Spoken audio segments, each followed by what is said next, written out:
Welcome to the Positively Star Wars Senate podcast. This is Obi-Wan Kenobi. May the Force be with you. Looky, Senator. He's a Jedi arriving. Let's make this our best show ever! I will sign no treaty, Senator.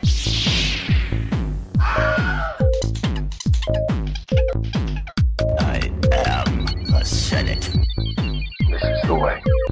Hello, Star Wars fans, and welcome to Positive Star Wars Chat, because this is the Positively Star Wars Senate podcast, coming to you via the power of the Force and a little help from Microsoft Skype.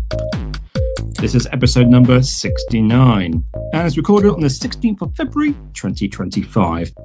But before we get going even deeper into the show, it's time for a quick word from the sponsors of this episode. He was young, but he was ready. Ready to leave his home and everything he'd known to join the fight against the Empire. Armed with his father's lightsaber, he fought for his life, his friends, and the lovely Princess Leia. Luke Skywalker was ready. Luke Skywalker is back. Star Wars is back. Star Wars. Rated PG. Parental guidance suggested. Thanks to our sponsors who help keep the lights on, the food in the cupboard, wheels on the road, voice on the airwaves, and of course our ever-inflating increasing D+ subscriptions. So my name is Stephen, the only British member of the crew, and yes, I am in England. But the rest of my crew are from across the pond in that place known as the United States of America. And they are up early today, whereas I am well into my day. So in Skype order, we have Marie. Hello. Ryan. Hello there. Ron. Greetings and salutations, fellow senators, Chancellor. And Ricky. Hello. So on with the show. And we're going to be talking later about the last 3 episodes of the Skeleton Crew season, which we somehow managed to not get around to yet. But before that, we're going to go around the big table, and we're going to see everybody's been getting up to in Star Wars now, and probably for the year so far. Whereas I don't think we've talked about this generally this year so far. So whatever you want to mention, go for it, Marie. Basically just getting excited for Celebration. Haven't been watching much other than obviously Skeleton Crew, but haven't been watching much or doing much Star Warsing, but I'm waiting for Celebration to hit to get all the good news and things that are coming out. Yes, that's true. Did we actually did we say what the dates were for Celebration? I think it's the 13th to the 20th of April. Yeah, it's in April. Mid-April. Oh, excellent. April. Yeah, 2 months. That's what I thought. I saw a headline that said 2 months to go. Yeah, I'm hoping it's a big one. That's the one in. Is it in Japan this time? It's in Japan this time. Yeah, I really, really wanted to go because I would love to go to Japan, but there's just no way. Yeah, is that closer than New York? I'm not good at geography or distances. What? I mean, she's on California. The United States is a rather large country. I just don't know if the Pacific No, Ocean it's not close. It's not closer than New York. It's like you would hop over to Hawaii, which is a 6-hour flight, and then you'd have like another. I don't even know how long it is to go to Japan. I honestly don't know how long the flight is. It's I long. didn't even know Hawaii was that long. Yeah, Hawaii is a 6-hour flight. World is Star Wars makes the world seem really small. Okay, so it messes up my perception. I wonder how it's going to work with streaming though. When they stream it, what time of the day it's going to be for us, or when they're going to think about the global audience. Yeah, They'll probably produce stream, production, not necessarily live stream. Well, what time is it in Japan right now? It's 12:18 a.m. right now in Tokyo. So it's midnight. It's midnight in Tokyo. So yeah. So they could. Well, yeah. That's 17 hours difference for me. Midnight in Tokyo is also my 80s album title. That was my stage name. That sounds like a cool band, Midnight in Tokyo. I'd go see them. Midnight in Tokyo, yeah. It sounds like a cool band or like an indie album or something. Well, they've already said that quite a lot of people are going to be there, don't they? Celebrities, Star Wars peeps. So Mars, what's he called? Well, I definitely suspect that's why Star Wars news has been sort of limited here. Yeah, it's been a bit quiet, sort of, so that in come April timeframe, there'd be a lot to talk about this summer in terms of what's announced, what's talked about. There's not much gin to up do some Star Wars excitement. wise. Oh, so it's probably going to be like, it would be like on right now, the main panel. So like usually they start around like 11, 12 o'clock, like normal, local time, whatever it's at. So yeah, it's going to be really early for us, and it's going to be evening time. But you said it's midnight there now. It's midnight right now. Oh, midnight. So, not AM noon. is Never midnight. mind. You've 8 got hours. 10 hours Yeah. before any panel. Yeah. It's 10 o'clock, 11 o'clock Well, panel yeah. happens. So yeah, So it would be like we'd 5 be or 6. watching it at night. Oh, 5 or 6 in the afternoon, that that's kind of not too thing. bad. Oh gosh, I think I'd be in bed. I hate being at work and then I get all these drops and I'm like, you can't see me. Right? Yeah, it's not good. I don't think it's gonna quite that good news for me in the UK. But anyway, okay. Let's move along and see if Ryan's been up to anything interesting in the last 24 hours. No, in the last month. Well, mine might be a little longer than others, so I'll wait to the end for me. Okay, that was quick then. Ron. Yeah, man, I did not do my homework. I don't know what I remember what my last bit of Star Wars is since we last talked. I did do a solo rewatch I'm trying to make February 14th, Valentine's Day, be a solo rewatch day. A bit tongue in cheek for watch solo with your partner or something. There's some meme or there's something there we can come up with that is a reason to watch it. And I enjoyed it. Again, I always enjoy watching Solo. I think that movie is just a fun ride in the Star Wars universe. Picking anything up, boy, there hasn't been much. Has been a while. The target clearancing aspect, I think this has been a long time ago, so there's not going to be anything out there. But there was a bunch of Lego sets, not a bunch of them, but I picked up a bunch of episode 1 droid. Boy, I can't remember the name of the things now, and I don't have one in front of me. Shoot. But they were small little bag. They were like a stocking stuffer type of Lego set in a plastic poly bag, as they call it, or whatever. And hitting a number of targets, they were clearance that they must have found these things in the back, at each one of these stores or at a warehouse or somewhere. They must have found cases of these things because each store I went to had scads and scads, a ridiculous amount of these things. So and Legos are pretty popular, so I can't imagine why they didn't go, but just it wasn't an X-wing, it wasn't a TIE fighter, it wasn't a very prominent ship or a prominent Star Wars thing, so I guess they just did not fly off the pegs or otherwise move. Or like I say, they were found, and I was just surprised at the sheer number. I've taken some pictures. I'll have to try to find them, post in the chat, just the sheer quantity that was noticed in stores. And yeah, boy, I can't think of anything else that I've done. It's been kind of a quiet time of year. It's been a quiet bit of Star Wars news or anything coming out that I don't think I have much to report on. So that's about it. My most recent rewatching of Solo would be about my last bit of Star Warsing that I can remember and think of. Okay, all right. Ricky? Hello. Yeah, I've just been rewatching the sequel trilogy with my daughter. So it's been a while since we visited those, and I don't think we've seen them like a million times yet. So we went through Force Awakens and Last Jedi. Usually we will have like those on while we're doing something else Star Wars too. So we've been trying to get back into Unlimited and stuff like that. Like got my daughter some cards for Christmas, and then I got some for Christmas. So we were just making new sets, and then what else have I been in? Oh, I did pick up that Star Wars Villainous with Darth Maul, which is like the hardest set that I think they have. So me and my daughter, that one definitely takes a lot of practice. Yeah, it's like you're gonna sit there for like 6 hours playing because it takes forever. But yeah, I mean the pieces are cool, but yeah, that's gonna be one we're gonna have to keep practicing on. Yeah, and then I because of Ryan suggested it, I started doing the Star Wars Unlimited online websites that he uses to make the decks. So it's good practice for the ones that actually made in real life to use them there and see how I fare, and I don't fare very well. But but yeah, it's pretty much been it, and I don't think I've gotten anything new. We're still trying to build a Lego set. It's one of those little model One's and it's the Invisible Hand ship.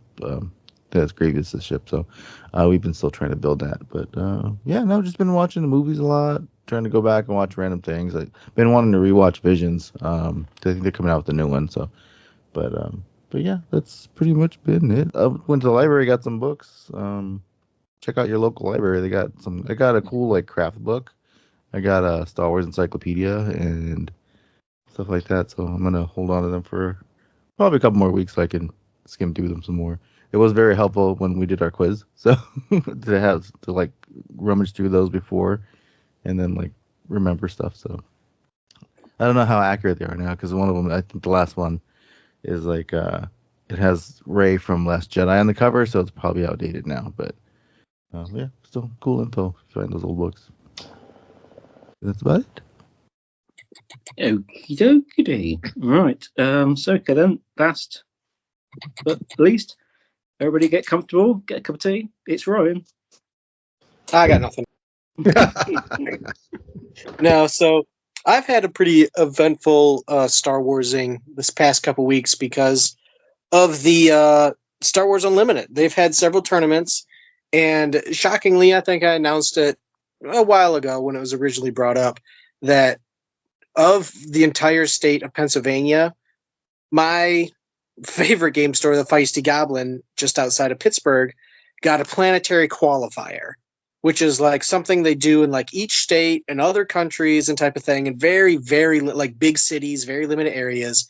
And I think there's only two in the entire state, like one by Philly and one in Pittsburgh. And he got the one in Pittsburgh. So I should say it's because it's run by the wife and the husband works there.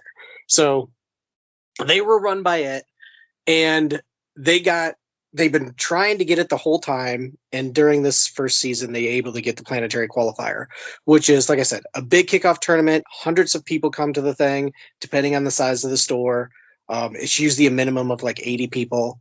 And from all over the state, like I talked from people to Ohio, from West Virginia to the other end of the state. So it's like it draws in. It's a professional card thing. Like that's what it is.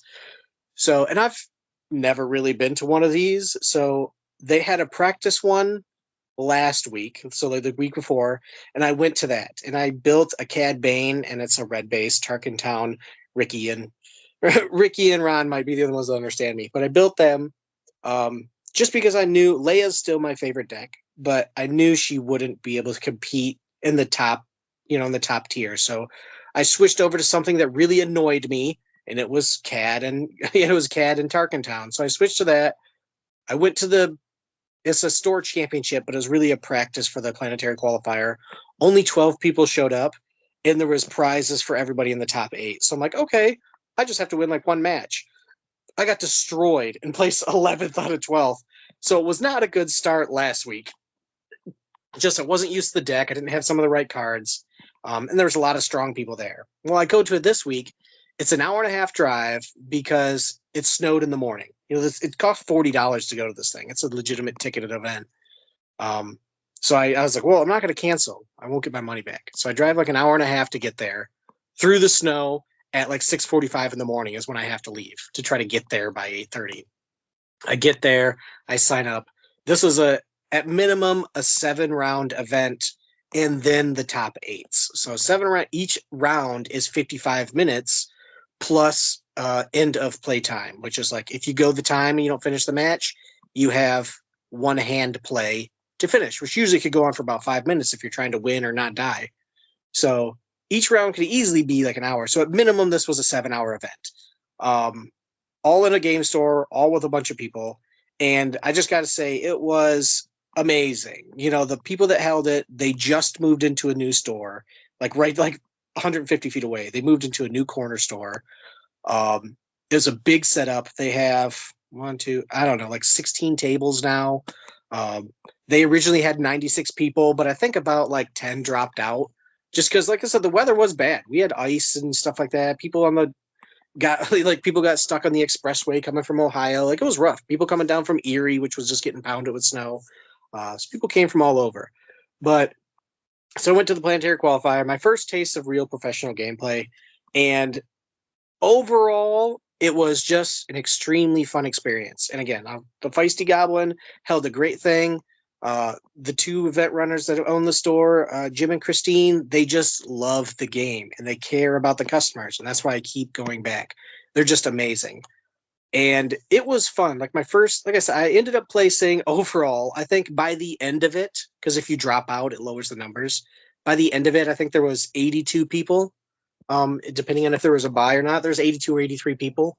I ended up placing 50th. So, not terrible, but my prize was, I think 32nd through 65th was like, you get 1 pack of cards. But you get 3 packs plus an invisible hand tournament card, like a specific tournament card of the invisible hand. So I thought it was funny that Ricky mentioned it. But so I got 3 packs just for signing up, and I only placed for 1 pack. So it's like, I played 7 hours. I was there for 8 hours because they had a lunch break and they bought us pizza, which didn't cost anything. So again, a great thing on the store. I pay $40 for a ticket. They don't say, just go down the road and buy food. They just buy pizza, just couple slices of pizza for everybody, and it's just supplied for free. So again, great tournament setup for a massive tournament. They had the whole store kind of closed down just for us. They opened up early, 3 hours early for us. So I'll kind of like I said, 50th, whatever. I expect it to be kind of in the middle, but it brings out good players. So the first round, I realized I went against a really good player, and he was, by the end of the tournament, he placed in the top 8. So just by luck, I was like put with this guy who drove from Ohio. He's been to other PQs and he plays card games, a little bit older than me. So I'm like, geez, that wasn't lucky at all. About, the next round, I really messed up and dropped the ball because I'm not used to playing Cad Bane with a 25 health base. I just forgot that my base had 25 health. So I thought it still had 30. And, he caught me when I was like, okay, I'm just going to attack with this crappy 2-cost unit. And they're like, okay, take initiative. And I'm like, neat. Then he attacks me. I'm like, okay, well, I win. And I'm like, oh my God, I totally forgot that I don't have a 30. So I really kicked myself after the second round because I just misplaced it. I just misplayed it. That was it. It's on me. If you would have, you think you could have won it? I wouldn't have won the best of 3, but at least we would have went 1-1 and, right. Either we would have tied the last one, or they would have at least would have got me 1 win. Because I went 0-2 against the first guy, like I said, who ended up being, top 8, really good. Who ended up being top 8, like 7-0 type of thing. He wasn't eliminated till the end, till like the final. I think he got knocked out in like the first round of the top 8. So, he's 5th through 8 or something like that. Ryan, what's the perk on that base? So this 25. What's the perk? What? The perk, like what's the, because usually there's like some kind of thing if it's less, like what's it called? It had an advantage, or it had the advantage thing it could do. It didn't just sit there like all the other bases. It gave some extra power. Yeah. I'm sorry. So like energy, the 2 strongest kind of bases, other than just a regular 30 base, is Energy Conversion Lab, which allows you to play it's only 25 instead of 30, but allows you to ambush a character from your hand that doesn't have ambush. So it's a quick surprise strike. I played Tarkentown, which does 3 damage to a damaged unit. So it's a control factor. And so I do, and the good thing with CAD is every time I play a card, it deals 1 damage to a unit of the opponent's choice. So I could choose a unit, do 1 damage to it, and I get to use my base's ability once to deal 3 damage. And that's really good on like 3 and 4 resources when they put down a character that costs, with like 4 or 5 health that might have restore, base heal, or it might have attack or shields. I can just get rid of the thing. And it really changes the tempo of the game because now they have 1 less character on the board and I have 2, and then I put a 3rd down that changes the game. So it's like, it's a really good tempo game, and Tarkentown is really coming out to be in the best, where it was Energy Conversion Lab, ECL. That was like the meta base. Tarkentown, I think 4 of the like 8 top bases in 1 ECL. So it was like a big tempo change as far as it. So that's what my base did. And it works really well with CAD. It's designed perfectly. CAD does 1 damage and the base does 3. I get to use it once, but it changes the whole aspect of the game. And now it puts the opponent on their toes. So my second round, I kicked myself because I had a bad misplay.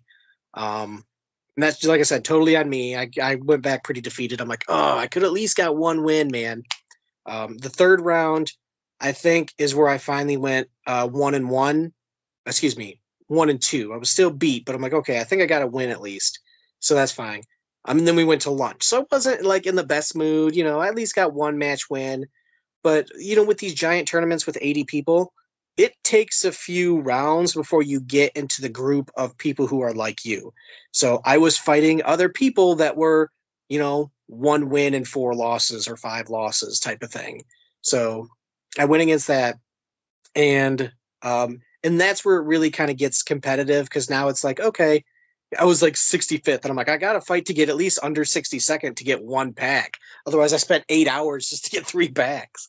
So, but by the time it was after lunch is kind of where I got settled in my appropriate group. And by appropriate group, I mean the people who don't spend a ton of money on decks, newer players that may not be professionals, just kind of like the little bit more than casual players that come in and play. Like, by the time lunch ended, I think 20 people dropped out. So we were down to, I think about 62, 64 people or something like that. Because they know they got no chance. They're just like, okay, I was just here for the beginning and I can't stay for 8 hours.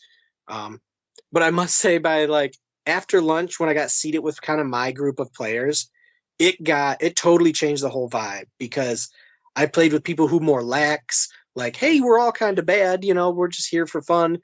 And like my last 3 or my first, like my 4th match after lunch was like, okay, that was fine. I had fun with the guy. I went 1-2 again. It literally went down to the wire, like the last move, like we ran out of time. And I could have, and that's the thing where I could have bogged the match down and went 1-1 and tie. But it's like, no, because we played 46 minutes, 48 minutes just to get 2 rounds in. It was he won, then I won. So it's like we got 7 minutes left. And they're like, well, you know what? Let's just play. If we can finish it, fine. If not, we'll go to a draw, and we both end up at 1-1. So I played seriously. I could have easily dragged it out, but some people do that. And we both played as fast as we can, and we were able to finish a whole round in 7 minutes when the other ones took 23 minutes a round. And he ended up beating me. He attacked really aggressive at the beginning, and I'm like, okay, well, I'm not going to bog this down. He obviously has the win. We run out of time. The judges come over and they say, you got 1 more hand to play. And I knew he had it. So I'm like, okay, well, I'm just going to play this. And, I kind of let him. I shouldn't say let him. He earned that win. So I was like, okay, I lost that one. I went 1-2, but I was at least proud of myself. It's like, okay, you didn't bog this down. I had fun with the guy. I kind of talked and joked with him. Okay, that was neat. The next round, like my round 5, was the funnest moment of, like, I've played this game probably the entire year and a half that I've been playing this game. This guy that I played with was just hilarious, man. We were, by this time we're battling for like 50, for like 55th place. So it doesn't matter. Everyone in this table is just all like, well, we're just here for kind of fun. We're all kind of bad. We all have weak decks. And I just had a ton of fun. I must say it was a blast. Those last 3 matches, 5th, 6th, and 7th round were by far my favorite. I was having fun. I was laughing at everything. Me and him we were probably being maybe to the point of obnoxious. Like, and it made me realize I like the back of the room better than the front of the room. No offense to him, but like when you're battling for top 16 or something like that, it's serious. There ain't no joking around and where you're from and you're doing all this stuff. You take it very seriously. When you're battling for 60th place, you're like, I don't give a damn. Like, so you joke around. I would do random stuff. Like, I'd use my ability to ping nothing on his board because his board was empty. And I'm like, okay, well, I deal 1 damage to space. And he's like, and he just chuckle, because we just do dumb stuff like that back and forth. And then the second to the last match, again, it was just a guy that I didn't have as much fun with, but it was like a nice competitive match because we were all in the same realm. And that's when I went 2-0, then like 1-1. And then the final match was Sabine against another guy. And I sat next to the guys that I've been sitting to lately. Like the whole table was the same. And I'm obnoxious. So I was just shouting up and down the table, kind of be like, oh, look, you can't play that card, just making it a lot of fun. So that whole back table was probably like the teacher, like, excuse me, kids, you got to settle down, because I was kind of making it fun and obnoxious because we weren't getting anything good in the last round. The last round I played against Sabine, which is a meta deck, but the player is new, so they definitely made some mistakes. And obviously, were battling for like 50th place. So I knew it wasn't a great deck. But I specifically designed my deck to go against Sabine because she was a meta leader. She was like top in the class. So I was happy that was my final one, and I went 2-0. I went a clean one against that. But it was a very good competition. I was on my heels the whole time. I had to make really good strategy plays. I had to stop and think. It's like, okay, if I play this card, I'll take initiative. I'll combo into this other card. I'll exhaust the unit. I'll ping. I'll use my base. And then I'll use McClunky and I'll do 3. So it's like these huge combos that I was able to figure out when I got with people that played in my skill set with decks similar to mine. It became a real game. And that's where it got really fun. And we wrapped it up. And I just joke around with people on that back table. I was like talking up the owner's mom the whole time because she was checking us in. And I'm like, come learn the game. And she's like, no, I like to do puzzles. And anytime there was open chair next to me, I was like, hey, come on and sit down. Like, just making I'm sure the people on the first table were probably like, I'm trying to focus. And I'm like, hey, come eat some pizza with us, mom. It was a blast. So I love Feisty Goblin for holding the event. Christine and Jim were great. The people that I ended up with were great. One of the guys that I ended up talking to that my wife was talking to, the little wife's table that, there at the end where all the wives were waiting. They had a person and he was in the top 8 and the guy had a Thrawn shirt on and it was an awesome Thrawn shirt. And his wife was like, oh, he covered it up. So I'm not too happy about it. And I was like, dude, after his match, I'm like, dude, show me the shirt. And he unzipped it. And I'm not the biggest fan of Thrawn, but it was an awesome Thrawn shirt. And he had a Thrawn tattoo. And then I told him Heir to the Empire sucks. And he wasn't happy about that. But I told him the new Thrawn books were good. We couldn't talk for long because he had to get to the tournament. That dude ended up in the top 8 with a Thrawn deck that shocked everybody. He's like, I don't care how far I get. I just want people to know that Thrawn is good. And he played a Thrawn deck. He ended up in 8th place. But it's a luck of the draw because to get into the top 8, he had to face a guy that was like 9-0. The guy, and he ended up being the guy that won the whole tournament. So to even get into the top 8, he had to face this guy, and he lost 2-1. I guess he lost 1-2. But he was the only guy to give that player a loss all day. So it was like, so that got him into the top 8. Then the first round of the top 8 was the same dude that was undefeated. So I felt really bad for him. He probably would have got farther. So he played the same dude 2 times in a row. And that dude knocked him out. But again, he gave that same guy 1 loss. And I think that guy's final record was like 14-3. And that one guy gave him his 2-1 losses. And then the final match, so he did 2 top 8 matches. And then the final match, he lost one match again and still went 2-1. So it's like really impressive. And now the dude's driving down to West Virginia for another PQ. So he's definitely he's driving to Morgantown. So he's I was going to ask, like, are these ones like to go to Vegas, or is it just like these are the qualifying ones? These are the if you win a PQ, you get a bye. And if I'm not mistaken, you get a bye to the first round in Vegas. You don't win. It's not like you win tickets. You still got to fly down. You still got to buy tickets, but you get a bye on day 1.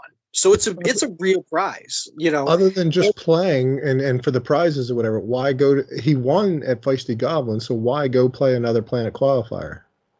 No. The guy who he plays top 8, the guy who I was talking about that's going to West Virginia. The 8th place guy is going to West Virginia. The Thrawn guy. Okay, he's okay. So he's trying to win. Okay, you're right.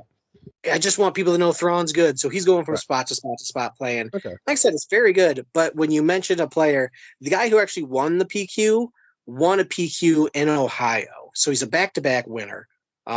So it's like he obviously loves the game. Yeah, why do that? It seems like you're taking away. I mean, you do it for the prizes and everything, but yeah, it seems like you're taking away a spot or a slot from. You don't get 2 buys, you can't give it to somebody, can you? The second win. They gave it to second place. Okay. Yeah. The store's like, you already won 1. It's going to second place, and he's like, yeah, I can't get 2. That's fine. He's like, I'm here to play the game. Wants and to play, practice. get the prizes because the prizes are substantial. I think I saw the prizes like a full box. Yeah, I think top 8, like 5 through 8 is 1 box. 3rd and 4th is 2 box. 3rd place is 3 boxes, and 1st place is 4 full boxes. So everyone else is like 3, 4, 5 packs type of thing. Is that there's prize specific. qualifier? Or is that specific to the Planet Qualifier? All the Planet Qualifiers, that's a prize, or the store gins up that type of prizes based on the money they take in, the $40 that 80 of you paid, whatever. That is the store that gives out the prizes or determines what the prize level is, or is it the Planet Qualifier hosting thing says you have to give this much up? I'm pretty sure it's totally up to the store because Okay, I've seen cool. some Good on huge. Feisty Goblin and then. It's probably about the same, but I mean, you're giving out what 4, 5, 6, 7, 8, 9, 10, 11, 12, 13, 14. You're giving like 20 boxes to the top 8 people, plus the body, top 8, and then all the rest of the 50 people that are getting 3, 2, and 1 packs, and the 3 packs they gave you just for signing up, and they gave you pizza for free for lunch, like a 30-minute break. They gave you 2 slices of Bob's Pizza. Oh wait, no, Big Bob, Fox's Pizza, and they had door prizes. They gave you a ticket for free for door prizes. So I did talk to a guy who dropped out after lunch, who went like 0-3. So he's like, "Oh, I'm new, so I'm just playing, no big deal." But as he was leaving, he won a door prize, and he won like a K2SO playmat. So he was super happy. He's like, "Hey, I might not have won, but at least I won something." So the store gave out boxes and playmats. Yeah, it sounds like they do it right for sure. And it for the didn't community. cost like these tickets for pizza didn't cost anything other than the initial 40, but then they're giving away boxes, giving away pizza, and giving away door prizes. I don't know if they made any money. So it's like, you got to think $40 a person. You have 90 people buying tickets. You're talking almost $4,000, but then they give away, 30 boxes of cards, and then they give away pizza, then they give away door. So it's like, who knows if they even make that much money, but it's the environment, Yeah, they building had a community so that it'll last long, so that they have a community that sticks around and buys from their store, and then yeah. and I had to go. We grows had it to call a organically. judge over. I had to call a judge over once just because me and the player didn't know the play out. Because I was like, you know what? I don't know how this works. And he's like, that's a good question. So we called a judge. These professional judges came over. He answered the question, lickety split, realized we were both wrong. And then the guy's like, whoa, can I take my play back? And I was like, you know what? I probably could have said no. But it was like, I'm not going to be a jerk about it. I'm playing for 50th place. I'm like, no. You can take it back. I don't care. Like, if you win, you win. So it was a question. If you're playing a top 8er, though, they would, Yeah. they're going for the jugular, right? So if that would have been you and you make that mistake and you're like, can I take it? Do you even ask, can I take the play back? Or do you respect who you're playing against and going, crap? Or do you always ask on the off chance that they say sure? But they're not going to say sure. Some people can be jerks about it and argue the Right. point type of thing. But I shouldn't say jerks. If you know you're going to win and this person misplays a card, then you're like, okay, well, you misplayed it, and I'm telling you it's wrong. I'm not letting you take it back. The card hit the table. So I'm sure that can happen. That's why I say there's a difference, because even when I got to the back table, I was joking. I'm like, oh, they're going to put a curtain up, that first class up there in the 2 rows. And that's the type of comedy we had. It's like us in the coach seats, like in the back of the table playing type of thing. So I must say, the one thing that was surprising is that there was like a 9-year-old kid there, and he got to like 30th place. Oh, wow. Like, I didn't have to play him, but that dude was always like 2 or 3 tables ahead of me. And I'm like, what is this kid doing? Like, how is this 9-year-old crushing these people? He can have the best deck in the world. He's still a 9-year-old that needs to like understand. He might be older. I'm terrible with. He might be 12 or 11. He had a Jar But Jar he deck. seems he's young. But it's like he needs to understand. Yeah, and I have a 12-year-old and a 19 and 17. So it's like, you still need to understand, if I play this card, what are they going to play? What is my move in the next 2 moves? And I don't know who the dad was. I've definitely seen the kid around because they come to the prequel. I've never faced him. And I'm always like, oh, maybe I'll lose to that kid. Now that I know the kid is better to me, I am going to do everything I can to beat this kid if I ever bump into him on pre-release. And I will take pleasure in destroying a 9-year-old because he has proven he is much better than me. And I'm just like, if I ever see you, I am not holding back, because I was telling people like, oh, don't beat this 9-year-old. You're going to have a bad experience. And then he'd crush person after person. And I'm like, oh my God, like, beat that kid. And it was like, so props to that kid and to the dad for doing so good to place like in the 30th realm, and it's props to Feisty Goblin, to the judges. It was just an amazing event. I had a ton of fun. And this is why I wish I could have it in my local scene, just 2 or 3 guys to just goof around with, play stupid decks like, oh, let's build a Jar Jar deck to play Twin Suns. Like, I want that where I'm at, and I got to figure out what it is because it was an amazing experience. I thank my wife for staying with me because, like, we left at 6:45. We didn't get back till 7:45 at night. So it was literally an all-day thing, stopping and eating at a gas station, driving through the snow, sleet in the morning, and the ice. It was incredible. And I love Star Wars. I love the Star Wars Unlimited. And I love people that love card games. So it was just a lot of fun overall. And that's kind of been my Star Wars thing, is just prepping nonstop for this. And then in 3 weeks or something like that, what is it, February? 5 weeks? Yeah. It was February. Oh, no, March is next month. Yeah, in 3 weeks, there's a pre-release. And I'm hoping to do a pre-release with somebody. So I'm excited to see all these guys again. So I had a lot of fun. And then Ryan's going to report from Vegas in July. No, but that Thrawn guy did buy a ticket to Vegas, so that's why he's hitting all these PQs. He bought a ticket to Vegas, and his wife is like, I guess we're going to Vegas, and I'll just be at the casino while he's at a card game for 2 days. Well, tickets are on sale. So. I don't even know how much they cost, and there's no prize. There's no prize releases yet. It's $50 for general admission, and then I think if you want to join the tournament, it's like a $40 add-on. Yeah, I thought she said something like it was $100 to get in to play. So that makes sense, that plus taxes. And, they have like alternate art, different bordered cards for players and people that place. Like, these are really good prizes that people are impressed with, like one-of-a-kind cards type of thing. A ton of, champion of the what is it? It's Galactic Qualifier or something like that. Champion of Galactic like specific play mats. And it's like, that's great to go to Las Vegas.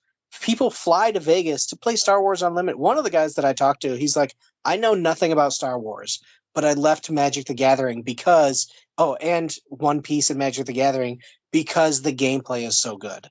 And that's what I like to hear because I play because it's Star Wars.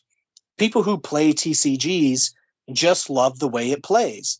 And now they're having they're probably gonna have 1,000 players in Vegas. I'm gonna watch it because I like watching the Pokemon tournament. So I'm gonna. Ryan, hearing someone that sort of leaves Magic or comes to Star Wars Unlimited because they like the gameplay, that speaks volumes to the potential longevity of Star Wars Unlimited. That if players are enjoying the gameplay, that it has the potential to.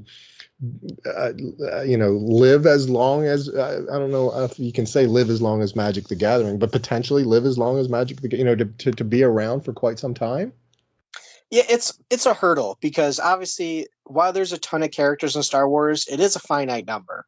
We have 1,000 characters. Don't get me wrong.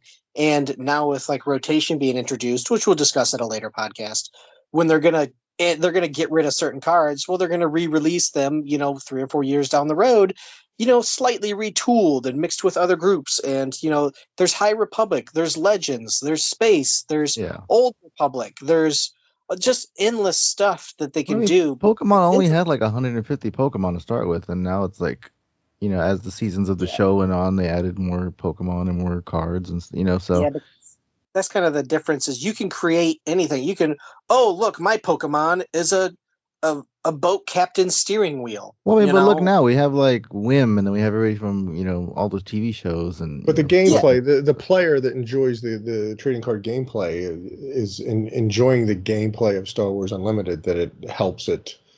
That if it didn't have, if somebody wasn't coming to it because of the gameplay, then it's not going to stick around because no one's playing it for the fun of it, so to speak. I don't know. I hear that, and I, as a total noob to the whole thing or whatever, it just seems encouraging that I hear positives surrounding the gameplay mechanics of it, as well as the collectability and the fun characters and the artwork. Especially if you got like little kids still playing it, like 9-year-olds.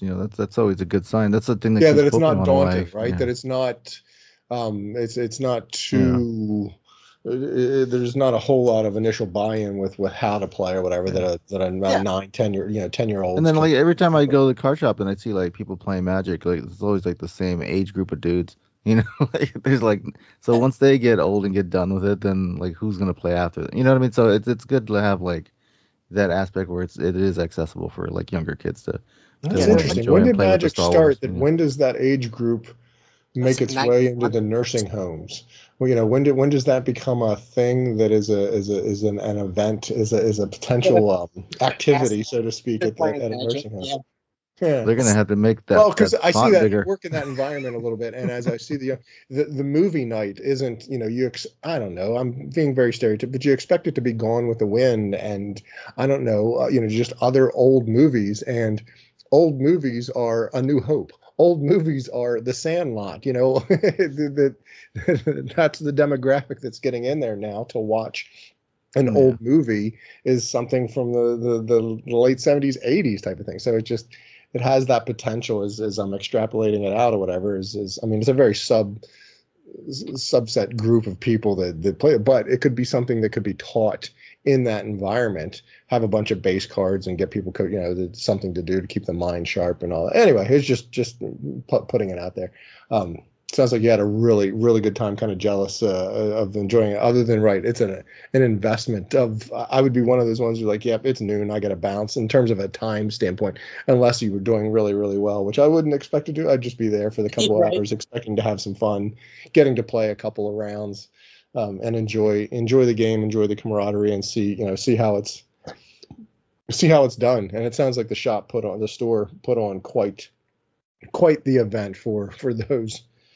Yeah, and it sounds like it was done. I try to make it, I try to make it fun. At one point, I was shouting at people because it's like they're like, "Someone pick up your pizza," and I'm like I said, I'm obnoxious. I'm not afraid. I'm like, so everyone's sitting there quiet, and they have to use the megaphone to talk over people. And I can project my voice really well because I used to work in the oil field, so I had to shout over my equipment that's running at like 100 decibels to have safety meetings. So I'm just like shouting in the middle of the store. I was like, "If you don't eat this pizza, I'm going to eat this pizza. Get over there so Christine doesn't have to look for you." Because it was a ticketed thing. So it's like, if you didn't eat it, they didn't want to give it to someone and then be like, "Oh, I'm here to get my pizza." And it's like, oh, we gave it away. So it's like, pick up your pizza, people. So I just try to make it light and fun because, the people who are competing, I'm sure they're sweaty and like, I was sweaty. I brought deodorant, like, for sure. I got out of the car and I'm like, oh, I had my seat warmer on too high because I was already sweating. I wore my High Republic shirt, which my mother-in-law got me. It was a High Republic shirt. Nobody said, "Hey, cool High Republic shirt," so I was kind of mad about that. I'm like, come on, real Star Wars fans. So, but yeah, it was You're turning into the EU guys. You're a real Star Wars fan if you read the books. Yeah, like I said, he had a Thrawn tattoo, like the weird snakes or whatever. Well, the cool thing about playing with the Thrawn deck, even if you lose, you can be like, that was all part of my plan. That's what the guy said too. He's like, this was part of my plan to lose 3 times. So it's just like, so we talked about, between matches, I talked with this guy, let's talk about Ahsoka real quick. And we're like, oh yeah, the guy who played him wasn't that good. I'm like, oh, I'm sorry, man. I agree with you. But yeah, it was just fun talking Star Wars. You don't have a lot of time between matches, but I'm glad after lunch is where I kind of found my group that I was because I was I don't know anybody. I went by myself and my wife. So after the match, I go talk to the wife. After lunch, I kind of found the people that I'd be playing around. I'd keep seeing in the same tables. I've seen them at pre-releases at Feisty Goblin before, so we all know each other's faces. So it's like, and I just joke around with them. I goof around. I just had a ton of fun with like the main 4 or 5 guys that I see at the Feisty all the time, joking with the whole table's kind of laughing. We're goofing around, and it was just a great experience. So I had a ton of fun. Right, an event like that, the timing aspect of the gameplay or whatever, does the timing, whatever they give you for all 3 or whatever, does it force player, like you sort of got to go and got to play? You shouldn't be goofing around or carrying on or whatever, that you got to play your card and and I don't want to say know what you're doing, but you know what I mean, asking, or is there enough time to sort of I don't know, enjoy the gameplay in terms of really, like some of the people I've played with, they know what they're putting down, and as soon as I put my card down, they know what it is. They don't even have to read it to figure out what it's going to do. Oh, you played that? Okay, I know what that does. Like, does the timing of the events, is it geared towards the what you're putting down sort of mindset, or is it timed enough? Is there enough time in there that opponent can play the card and you can read it and decipher to understand what it does completely and take that sort of action? Or is it in between? What's the timing like? So I guess I have a good experience with that because, like I said, the first match that I played was against a person who ended up at 5th place when they placed the top 8. I don't know what his final rankings was. He might have ended in the 5th through 8th. So, and when I started that tournament, like, he was the first one I faced. And it was that play the card, silence. And again, no offense to any top 8 players. TCGs are serious type of thing. It's a strategy. It's chess. It's a mind battle. And you go in, you have to know every card. And he'd play a card, and I'm like, I don't know. It was like Krennic, and I'm like, I don't know what that does. Like, the cards that he would play, it would boost up other, this combos. This boost up this boost up this. And I'm like, I don't know what that does. So I was like, can I read that? And he's like, yep, here you go. He wasn't mean. He was just, yep, here it is. And I was like, just let you know, man, I'm kind of new to this. I might have been playing since the inception, but I'm not a TCG player. I play like 2 or 3 times a year, and then on the internet. So it's like, I play my card, boom, right away. He'd play or claim and stuff like that. He was just the hand movements and the way he acted. I could tell. I was like, okay, this dude drove from Ohio. The way he plays, this guy's serious. And I went 0-2, obviously. And then playing with the people who are ranked 50th and 60th, like around me, totally different. We generally know what most of the big cards are, but some of the cards that I would play, they're like, does it really do that? I'm like, yeah, I can pick anything in space. I'm like, oh, okay, cool, man. And it was just kind of more, we know we're just the losers in the back of the class type of thing, just scrounging for scraps. We're like, we're fighting for 1 pack, man. Like, let's go, baby. We're killing each other for 1 pack. That's the kind of stuff that I would do. Is there enough time for that? In the time construct of how organized gameplay is allowed? Well, we're not. It's like, did you take anything to that? I think you did say how you took one to the time limit that you knew you weren't going to get it done, or you could have slow played it to get the tie, or however that would have worked. So yeah, and there wasn't. Do you feel rushed? I guess is what I'm trying to ask. Sometimes, yeah, you're like, okay, I have to make a decision. There's sometimes I'd be staring at the player, and I had this guy on the ropes. Like, he only had like 2 or 3 health left, and I had like 14, and he would take 10 or 15 seconds to think about a move, and I would let him have it. I could have easily called a judge if it takes 30 seconds or something like that, and be like, he's stalling. That's a valid judge call. But I'm like, okay, he ended up playing amazing combos and just hanging on by the end of his fingernails and beating me. And I was like, you earned that win. I'm not gonna punish you for thinking of great combos to try to defeat my 7 cost, my 10 cost, and 9 cost cards. Like, I had 20 points worth of damage on the board, and he was able to bog it down so I didn't do anything. I was like, dude, that was a great comeback. You did say something. There is an aspect of chess to the card game, and not just Star Wars Unlimited, but I would imagine any of them, where you're looking at your hand and you're trying to predict moves ahead. You've got to put something on the board so that you can play it the next turn. It's got to exist there, or some combos that need do extra stuff if there's rebels on the board. There is an element of chess to the trading card games aspect in the style of play or whatever that it didn't quite pick up on at first in terms of sort of planning moves out of trade, to where somebody that is on the ropes can make some risky moves or aggressive moves or what the hell moves. I'm on the ropes as it is, and pull something out because a combo happens to work. Somebody doesn't pull a guy off the board or turn everything that you can't use it or whatever. So yeah, that's why people play. That's what makes it fun and exciting, because you just don't know what can come of it. Yeah, it went to the time limit on that one that I drew, where I went 1 and 2. But it was like, I'm not going to slow this guy down. We're going to play this round in 7 minutes as fast as we can. Like I said, that was like just a really good combo where I was like, dude, that was an amazing comeback, where he won the first and was able to hold me back on the second, but I still won, but barely, type of thing. It was just incredible. And I was like, great combos, man. It took like 25 minutes on that first match, so there was a lot of thinking, but he held me back and won. So I was like, hey, man, that's how the game goes. But there is some that it goes the time limit, and it becomes a big problem if it's like, hey, every game this guy plays goes the time limit. Sometimes that's the deck, and sometimes it's inexperienced players like me that slow it down.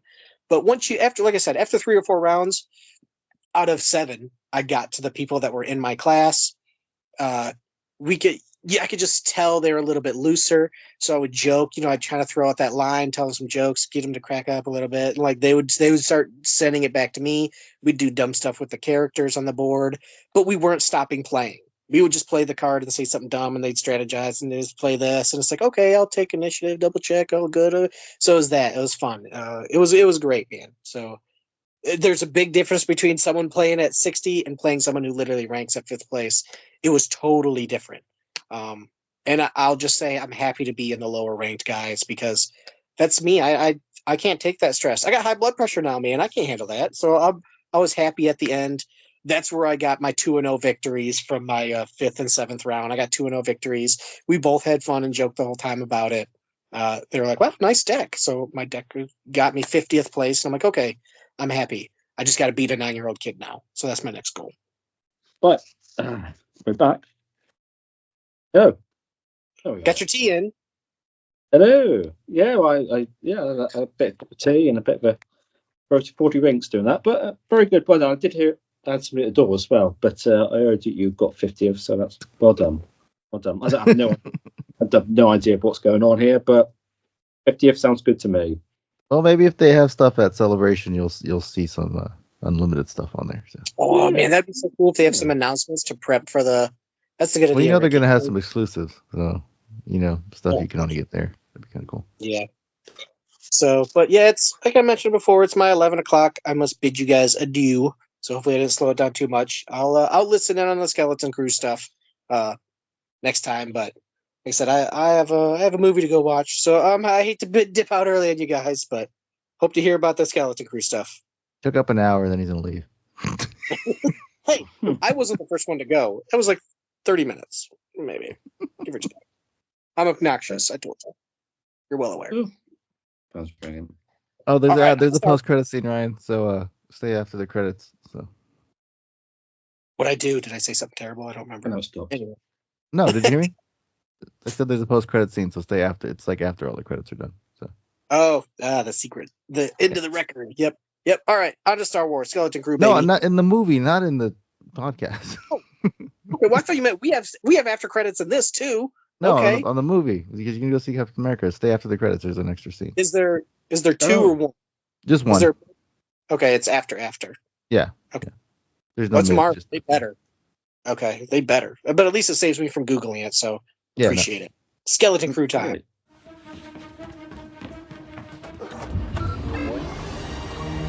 the ship the best? You kids know how to fly this thing?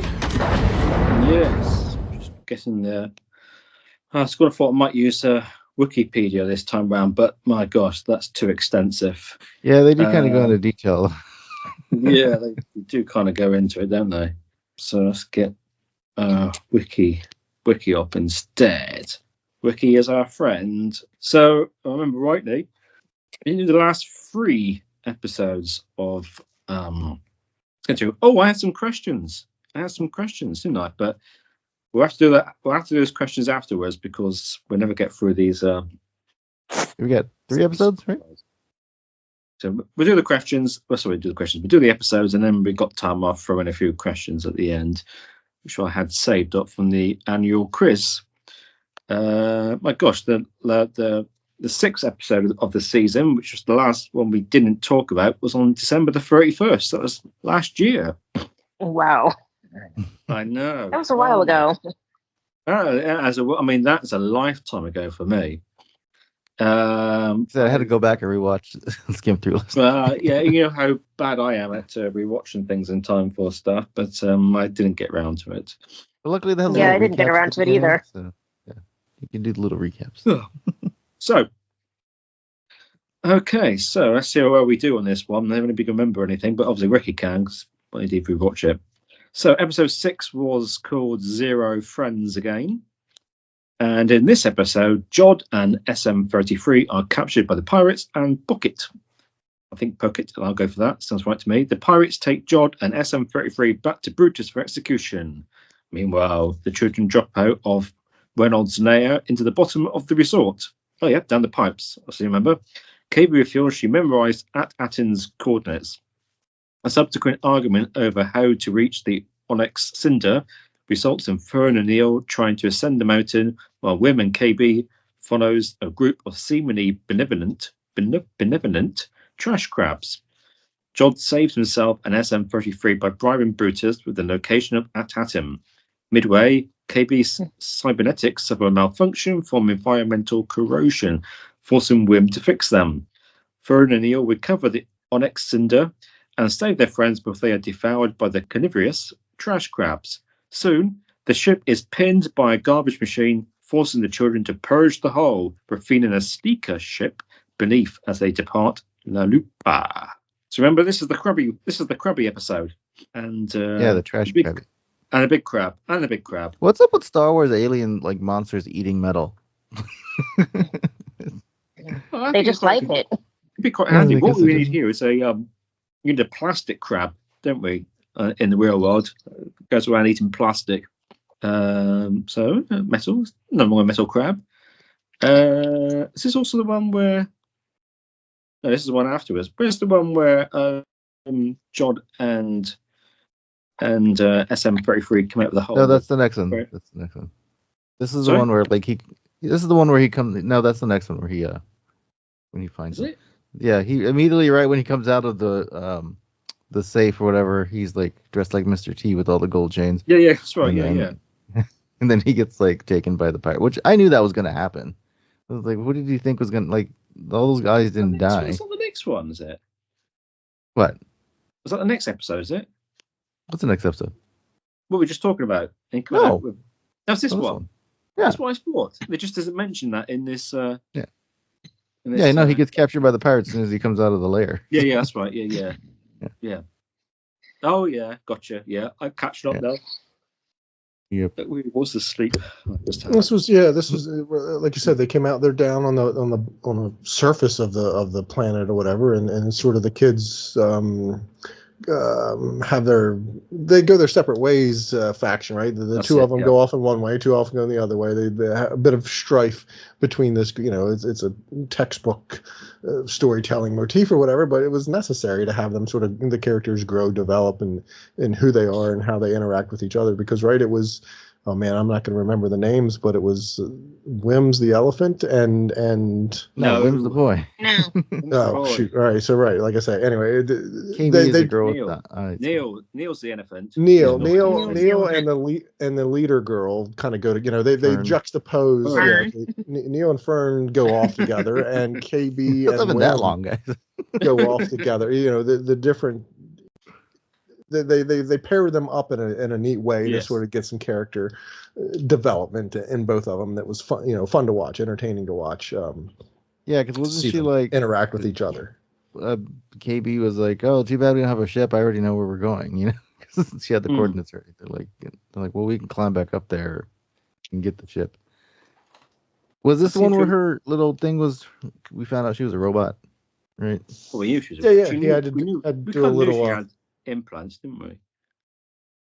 Did we? No, but this one they had to take that chip out of her head or whatever. Yeah. Kind of said that. I mean, we knew there was something going on, but we didn't know what it was exactly. That she was like, she had like some kind of cybernetic something or other. Half of her head was a PC sort of case sort of thing, wasn't it? Yeah. So when she says AUG, is she saying AUG's AUG or is she saying AUX AUX? Like they are auxiliary thing, like augmentation. Augmentation. Yeah, okay. Yeah. I initially I thought X, but then it kind of went to the augmentation that she has that whatever accident or whatever's happened, she's had the augmentation happen. She's a mod. She's a mod. Had whatever done, but it goes corrupted, or it was a bit of a. The show definitely gets a pass in some of its storytelling, and it was a bit of a stretch in whatever was going on there, that it got corroded and just was acting like a fuse or whatever, and he's melting stuff. But it was a neat construct between those characters to sort of get them to work together and see how that worked. It was a funny. They never explained what the cybernetic implants are for, exactly. But I wondered if it was because she was blind. I mean, because she has the little sunglasses and things. Didn't she say she got sick and then that's how they saved her? Well, she had an accident, I thought. She had an accident. Could have knocked out her sight, though. Yeah. No, she wasn't blind. No, but she had that visor up at times, didn't she? Yeah, she had the visor. She had the visor up at times, but I wonder though if that was part of it. Like they never say exactly what happened, but I just wonder. It's like you were gonna save your life, but do you want any add-ons? They're like, yeah, can you give me these like eyes that I Can you can give look me like through? The full visor. 2015 vision? Yeah. Like better than 2020, 2015? Well, I guess basically if they're making her into, I guess, basically an android, that they it'd make sense to have her have like some kind of screen to like toggle with like her settings, I guess, So she would need like a screen. So that's probably what the visor's for. So, Oh and then yeah, maybe it's like meta glasses or something. yeah, I think that probably gives her readings like of her battery level, or if that thing's getting corroded, or Hmm. I just don't remember if they said that was something that is routinely done, and she just couldn't change it out because she wasn't home, or like Right. if it was because of the environment. There was a man. It's been a while since there was a line where she talked about her and Fern's relationship and how that she always sort of drives, but she needed her help, and that's where the title of the episode comes from, or whatever. That she'd be back with no friends again. She's the one that says that. Yeah. That Fern befriended her, in spite of or despite of her OGs, or whatever's going on there. Because she's different, Fern was still her friend, but Fern was, can be a little overbearing, or was always being the decision maker, wasn't factoring in other people's or her shortcomings or her needs or anything like that. It was a good bit of character growth in that sense of looking into and seeing into that Fern eventually comes to realize that, I think, and they talk it out at the end as we should. We're all bad at it human wise, to talk with our friends about feelings and about things like that. We're afraid of hurting feelings and hurting and disrupting this good friendship thing we have. But that's why you have friends, so that you can talk about stuff like that and get that kind of stuff out there and work through it. Makes that friendship even stronger, makes that friendship even better. I'm not afraid of hurting your feelings, Ron. Yeah, exactly. That's why you should talk it out sometimes. This one had X-Wings in it, right? The X-Wings were chasing. Somehow the X-Wings got called to I guess because they blew up. Right, the pirates were coming. Is this the one where the other pirate ships were coming to the planet, and the planet's ships were like, "Hey, do you have that was the previous episode. Yeah. They just show Jod on the ship and trying to like weasel his way out of them. Well, somehow X-Wings were chasing pirates. So, but I'm guessing because they blew up the planet thing, or the planet called them, or the planet. I don't know. They didn't show that yet. There's definitely X-Wings in this episode. No, because the kids. I'm looking at the episode right now. the kids were like, they left. Were like trying to get the X-Wings' attention, and then they realized their ship is. I'm pretty sure. Yeah. Anyway, there was something at the end, wasn't it? The end. The ship got stuck in that crab thing, and then before that's when they bring it down as trash. They're trying to climb up to the ship that's still on the landing platform. For whatever reason, it was still there, and then they bring it down, which was neat. They had like AT haulers or whatever from Solo attaching cables. Yeah, because this is the episode where we realize that the X-Wing people are the good guys, isn't it? The good guys, something like that. I thought that was the last episode. Well, what about Jod? So yeah,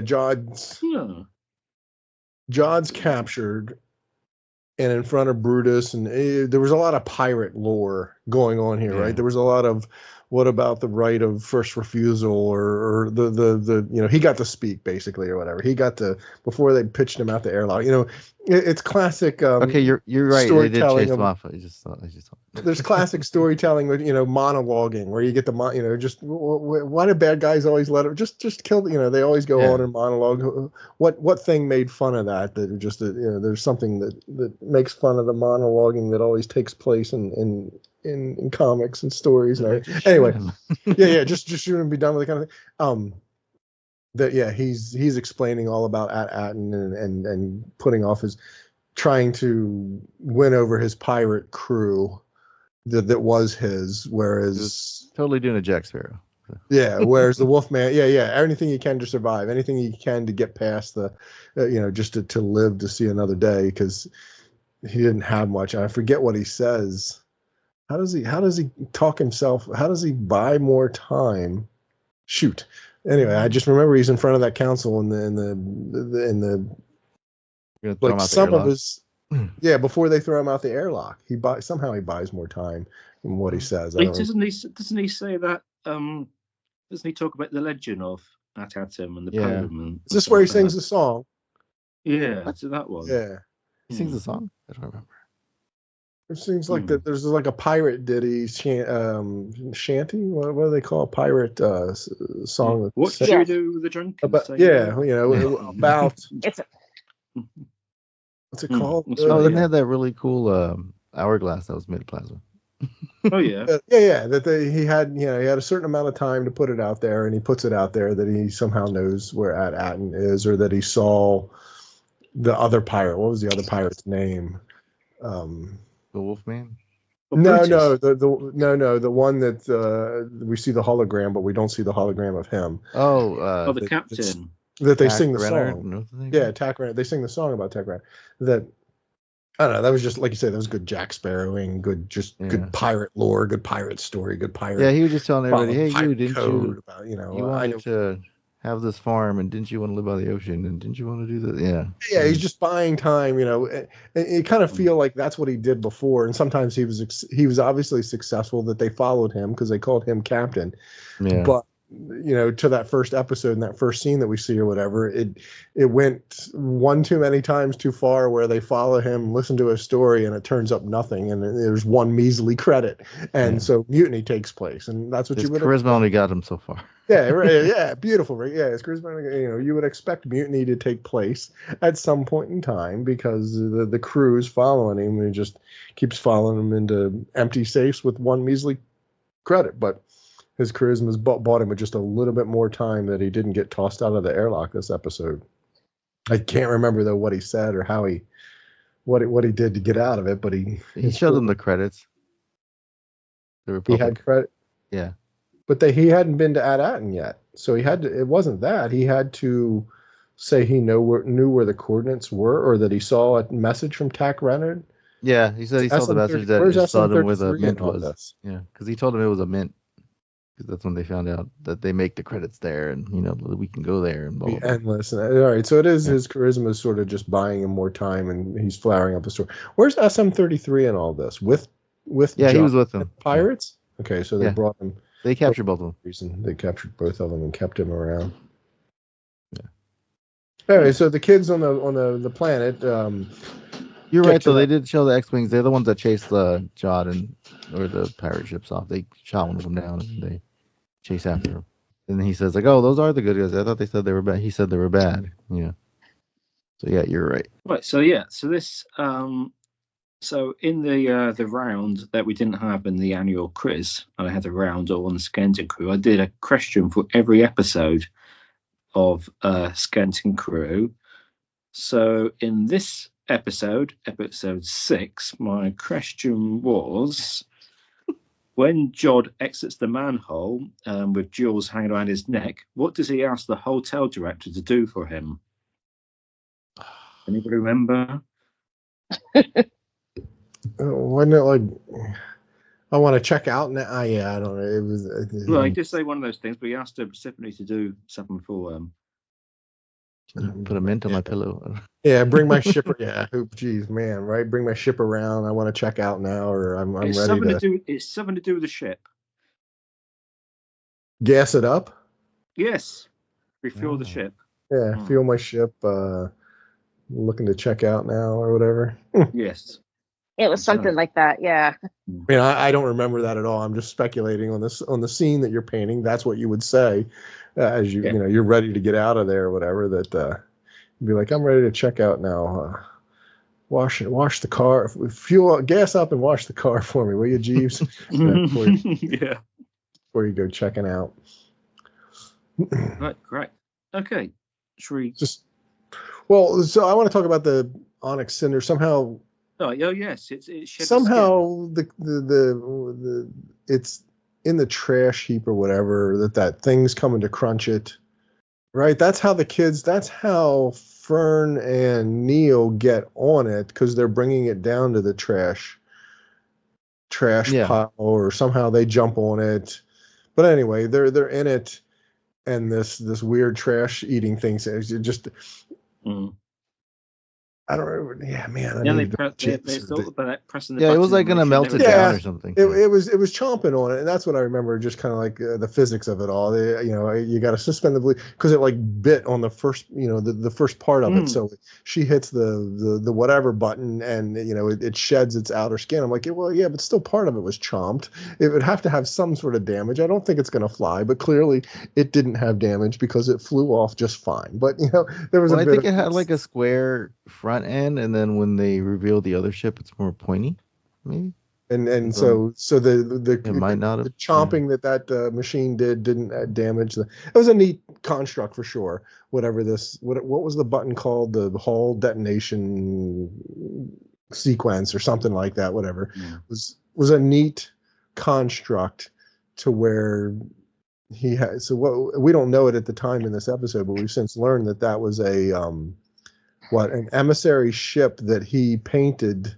Or not painted, but that he skinned over, put a body kit on it to make it look like a pirate ship, so that it could, because this is what I needed to work with. It was just like, well, wait a minute, that emissary ship in Ad-Aten's been around for a long, long time, or the pirate ship is in lore and has been fabled, like the Black Pearl type of thing. It almost has like that type of connotation that it's been around for a while. But this is an emissary ship that's. I guess he could have put a body kit on an emissary ship to make it look like the Onyx Cinder. Not the real one, not the one from lore, but a different one or something. I don't know. It was just a neat storytelling. Then he's like, claims he's on the new ship. Yeah. Yes. This is that episode, right? They're blasting off or whatever, and that's like the last line, right? Claims he's on the new ship because it was sleek or fast or guns. I think it was shorter than the other. So I think when it bit into it, it wasn't actually touching the ship yet. So I feel like that. Yeah. So it was very much a classic sort of like Scooby-Doo 80s cartoon thing, wasn't it? Where you see something happening, you get the dramatic music, and then it cuts back to it, and then like the thing's miles away still from the. Yes.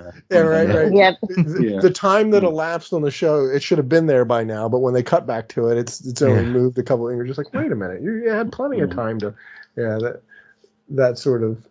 But that just comes from. I don't mean to sully it or be negative about it, and all. It just comes from experience of having watched and seen so many things over the course of time. You have that becomes. I kind of wish I was still.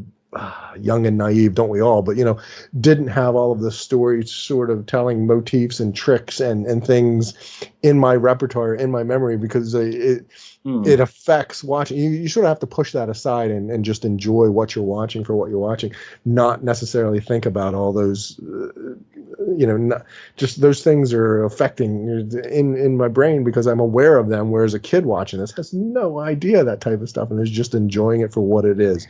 Good, wholesome, fun, adventurous entertainment, and you watch it on that with that mindset. And this episode was a boatload of fun with the kids escaping in this ship and hitting the emergency button that they were told never don't ever press that button. And like, well, okay, maybe now's why is now the time they decide to touch it?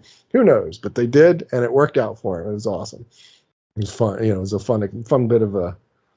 And it looked gorgeous as all get out from what I remember. The effects in this episode and the ships was real sleek, taken off. Just a cool. Definitely spent money well spent. Nothing looked cheesy. Nothing, it's Star Wars. Nothing ever should. Nothing ever better look cheesy. Look bad. Look fake or whatever. Yes. This episode, from what I remember, the ship reveal had a great look to it. And it's also the episode I remember. I'm getting a bit soft now. I actually had a little bit of a tear in my eyes over that Zero Friends thing again. Getting old now and sentimental and this kind of stuff, and it just brought back, memories of being on your own and all that kind of stuff. So, I'm starting to wear one. Yeah, that. Well, sure, yeah. Being a kid, being a teen, that's a tough time. That hit for me too. Yeah, so slapping myself about. Grow up, Stephen. Grow up. But it got me quite emotional for a Star Wars thing. I've never been close to tears before that often watching Star Wars. So it was quite an emotional moment. And then, of course, the reunion was even more a bit of a teardrop. The reunion between, gosh, I've got the name now, KB and Fern and stuff. Yeah, they come back, right? They come back to sort of realize where their friendship, that they need that. Yeah, no, that age is your friends, or you have your friend. As you start to get older and just mature, you start having realizations about friends that it's tough to keep those friends from childhood, or those are the ones that do last, or that stick together, are your real or true friends, stick with you for a long time. I've got a couple of buddies like that have been around for know all the secrets, been around for a very long time, shared a lot of good times, and still friends to this day. So yeah, that's how it ends, right? With the claim that Ricky said about claims he's on the new ship. They blast off with this. We don't know anything about it or where the heck they're going, but they blast off. So we go to the penultimate, right? That's the next to last episode. Yeah, next one was episode 7. We're going to be in so much trouble, which was broadcast on the 7th of January 2025. And Wikipedia reads about this episode. It says the parents send a transmitter into outer space. Oh, that's right. But are discovered by the security droids. The pirates arrive at Atatim at the same time as the Onyx Cinder. I won't keep on saying Onks, resulted in the latter's capture.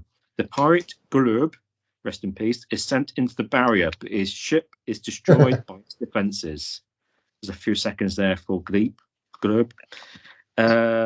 Realizing the Onyx Cinder is the key to bypassing the planet's defensive barrier, Jod kills Brutus when the children incapacitate him, resumes his former captaincy, and tells the pirates to conceal themselves until he obtains the location of the planet's vaults.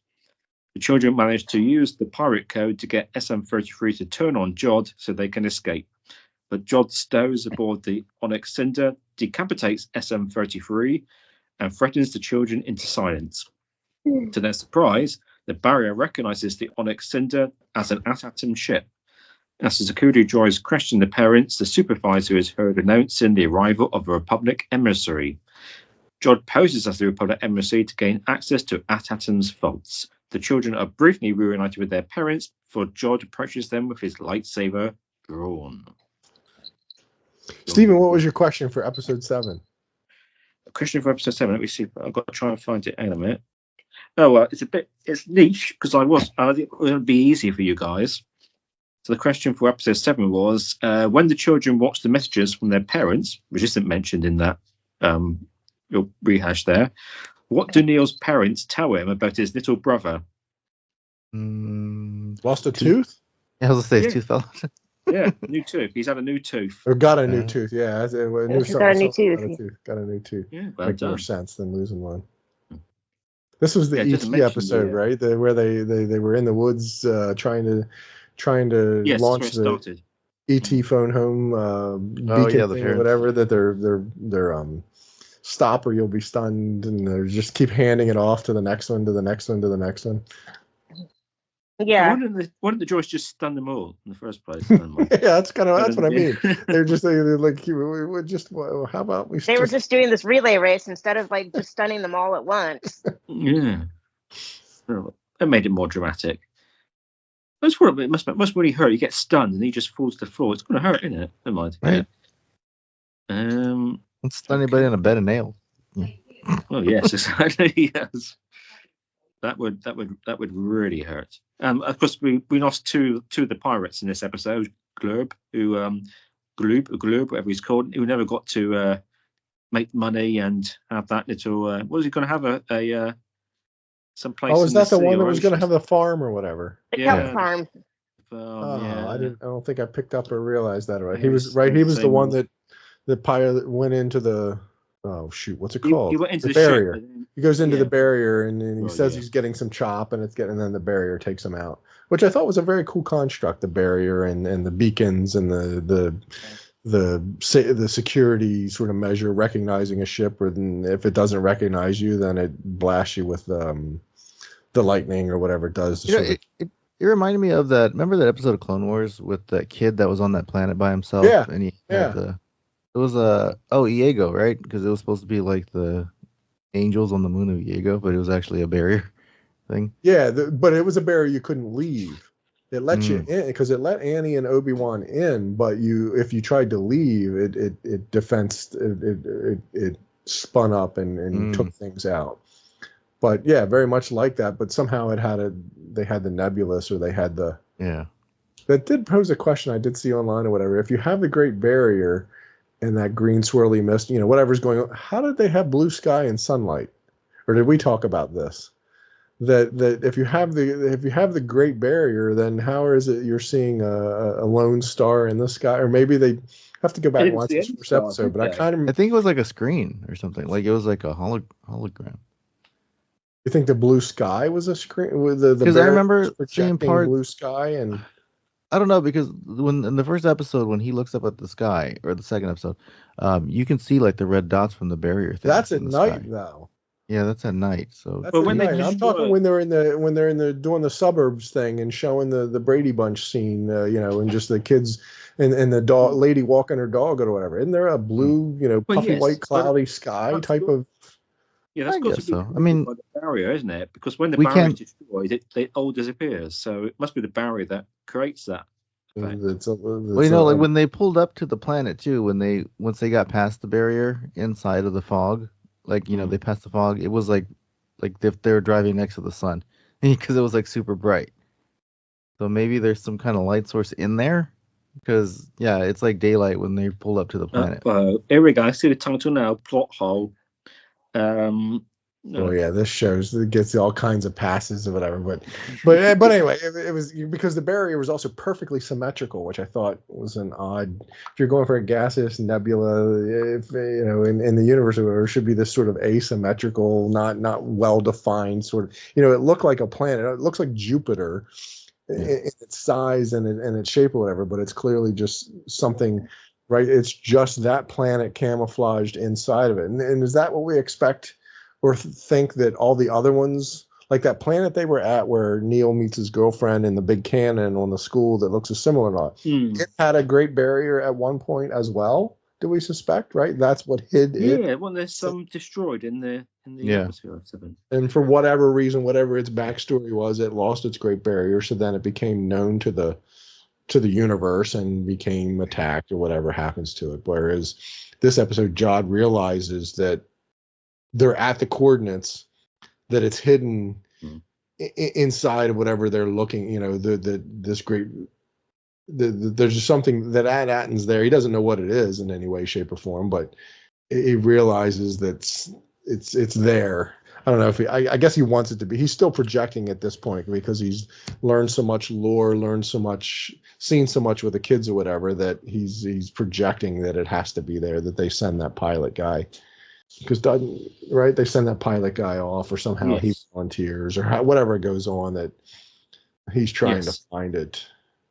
Plus, we also see the end of Brutus, rest in peace. That was more shocking to me, I think, than because he got the kids captured Brutus, didn't they? In the arm or something captured, arm. And then he just walks up and shoots him.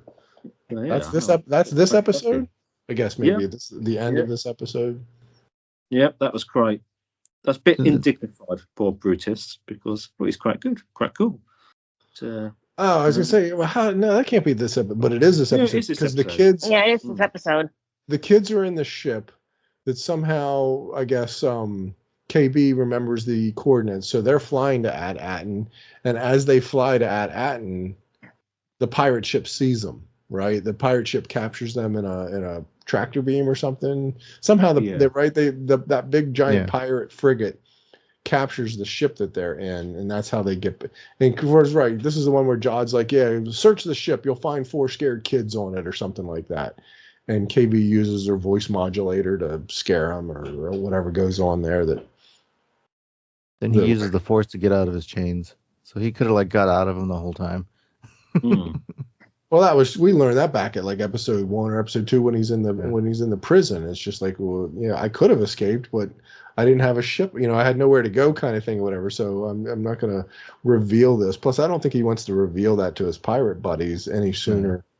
They would leverage it. It helps to make him be the captain. that he sees things. He's not that well trained in the Force. I don't think he's seeing things before they happen, but he just, if you had that skill, you don't want to flaunt it and show it off, because then nobody believes, they just think it's that. But if you can be this leader of pirates, because these quasi Jedi, few Jedi skills can help you do things. You don't want to show that off or give up why you're able to do that. You just want to be able to do that and look cool. So that lends you to become Jod Nanawa, the pirate leader. Yeah. So blah blah blah blah blah. Trying to work out. We see this is the one we see the faults in this one, don't we? With him pouring the gold, knocking the gold over, and laughing like a deranged maniac. Was this the one right at the end? He makes it to the planet. Yes. How does he make it to the planet, though? Well, I guess he stows aboard. Right, he stows aboard the ship. We think he's done or whatever. How do the kids get out of the pirate ship? They walk out with him. He tells them that they can't say anything about him. Yeah. And they meet the parents. Yeah, he saw the parents. He saw them watching the Hollow thing. He's like, "Oh, I'm glad. Like, I know what your parents look like now, because I know what to kill if you guys betray me or whatever." But they captured the kid's ship through a tractor beam. The kids grab Wolfman. He shoots Wolfman. Yeah, they watch him shoot Wolfman. But how do the kids escape the pirate ship? They don't. He has them. He gets the control of the ship. Jod goes on the. Yeah. That's right. He grabs the kids. This is where he truly turns into the bad version of Jod, because he kills Brutus in cold blood. Yeah, he's threatening the kids with them on the ship in a big bad way. Because this is the one he gets rid of SM-33, right? So yeah, because he's already. That's right at the end. Yeah, he decapitates him. That's right at the end. Or before they get to the planet. Yeah. Well, how do they realize? Man, so we can't do these this far away from having watched them. I needed to do the. How do they realize that that ship could get through the barrier, or they just guess at that? Well, he let the other ones go first, and then he went. But I think it was more of like whim, like figuring it out. He's like, this isn't a pirate ship; it's an Adan ship. So then the kids are driving in it. I don't think they knew he was on the ship. Like Jod kind of stowed away on the. Yeah, that's what I mean. That's what I can't remember is how did the kids get off the big giant pirate ship? They just blasted off, and the tractor beam didn't. I think so, because then they figured out they still had. She didn't she make SM-33 flip, right? Yes. Flip back. This is where Right. SM-33 punches Jod. Oh, that's right. You could only be captain of one ship. You're captain of that ship. So he SM-33 helps to get rid of Jod or the pirates or whatever. He punches them, whatever. And says, "All right, well, I'll be the captain of this ship." And somehow they go to get him all, but he stows aboard. We don't see it, right? They kick him off. I do unclaimsies. Yeah, they do unclaimsies, but the pirate code, she says you can only captain one ship, and you're captaining the frigate. So, and she tells him, "Get these pirates off my ship," and then SM-33 lays waste to everybody. Right. So that's how they get the ship back, and then just blast off somehow. And then he jumps up.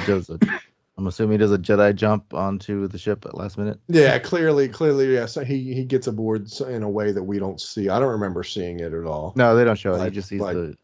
They also didn't show him truly being dispatched or however that he wasn't whatever that there was a method to where he could stow back board the ship, but that means he also surmised or guessed or otherwise thought that ship had some way of safe passage through the barrier. Yeah, which would make sense. But yeah, boy, I don't remember how they figured out, or did they just guess? They just went, and then they're like, "This isn't." And it worked. Okay, it just worked.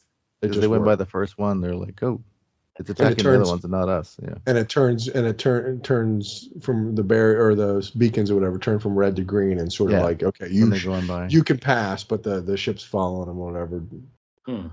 Or does the transmission, right? Don't they watch a Well, I was just trying to think about that. But they tell them to go and find. Don't they tell them to go and find a Republic emissary? Yeah, because this is the one where he sees the parents, like Ricky said. He sees the parents, and so he says, I know what they all look like or whatever. So this is where he sees the beacon that starts this episode. They see that message, or Jod sees that message. Well, Smee tells them like that was the captain's plan. Like he stole a ship so he can bring it back and come back whenever he wanted to. Right. That's right. Yeah. That's right. He stole that ship. And then they start seeing the other ships in front of them, trying to beat them there, and they all keep getting destroyed. And then it's like, oh, is it going to turn green? Is it going to turn green? And then they pass by, and then it turns green. They realize it was this one. So yeah, what the heck? We got another episode to do, and then we can dive into the. So what the heck? Why was it crashed, hidden, and why was he killed by it? He killed. They never said what really happened to him. Yeah, that's what I mean. I guess we assumed that one of those pirate skeletons was his, but yeah, what happens to him? Did he kill? Well, he must have found the planet and crashed. We would have had that the outer skin on, wouldn't they? So that he wouldn't have been able to get through the barrier.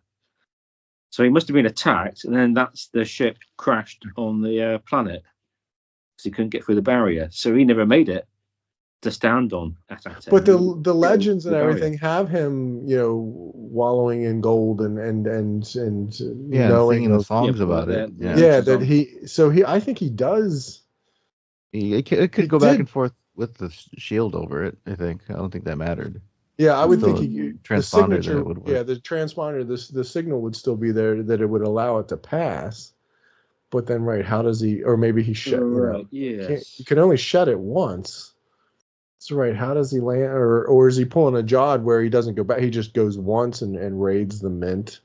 Yeah, that's part of the story. They're just like, wait, how to for us to flesh out in terms of how could that have worked? And then it gets back to the whole, where's this mint in this timeline? Where are all these credits in this timeline? And how the heck does Palpatine not know about him? And now that it's exposed, there's a lot to the lore aspect of this for Star Wars. I don't want to say it doesn't jive, but it needs some massaging and some interpolation. It needs us as senators to sort of talk about it to figure out how does this play? How does this make sense? Where does it go from here? Well, obviously they were still getting credits emissaries coming back and forth. So somebody knew something. I don't think it's obvious because the next episode they say we haven't seen one in a long, long time, and the Star Wars 10 years is a long, long time now. Touche. The leader droid says he knows about which, because we're getting ahead of ourselves, but he says, which is it? Which one are you lying about, emissary or Jedi? Anyway, so this episode, how would they know? That means they knew about the Empire, and that's why I figured out. I figured that maybe this is the explanation to how the clone army was paid, because they used this money. Like that was like Palpatine's secret little bank that he had. It could have been, but why didn't he use it sooner? Well, he didn't have to. I guess he controlled everything. He controlled everything else. Yeah. Because the leader droid says all Jedi are traitors. So that's the Republic. That's not Obi-Wan's message about Jedi. That's the Republic's message that they've turned on and disfigured me. Message is the last message he got, right? In terms of the Jedi are now traitors. I've been scarred and disfigured. Yeah, they're all like enemies of the Republic. And he would have gotten that message. The droid, supreme leader, whatever they call it. What do they call it? The supervisor. The supervisor. Supervisor, right? Would have gotten that message from the Chancellor and the Republic to say that all the Jedi are traitors. Right. So which one are you lying about? I think they knew. I think it was controlled by the Empire, and then he just kind of stayed there because the Empire didn't find out about it. The New Republic didn't find out about it because we know they're not really very good.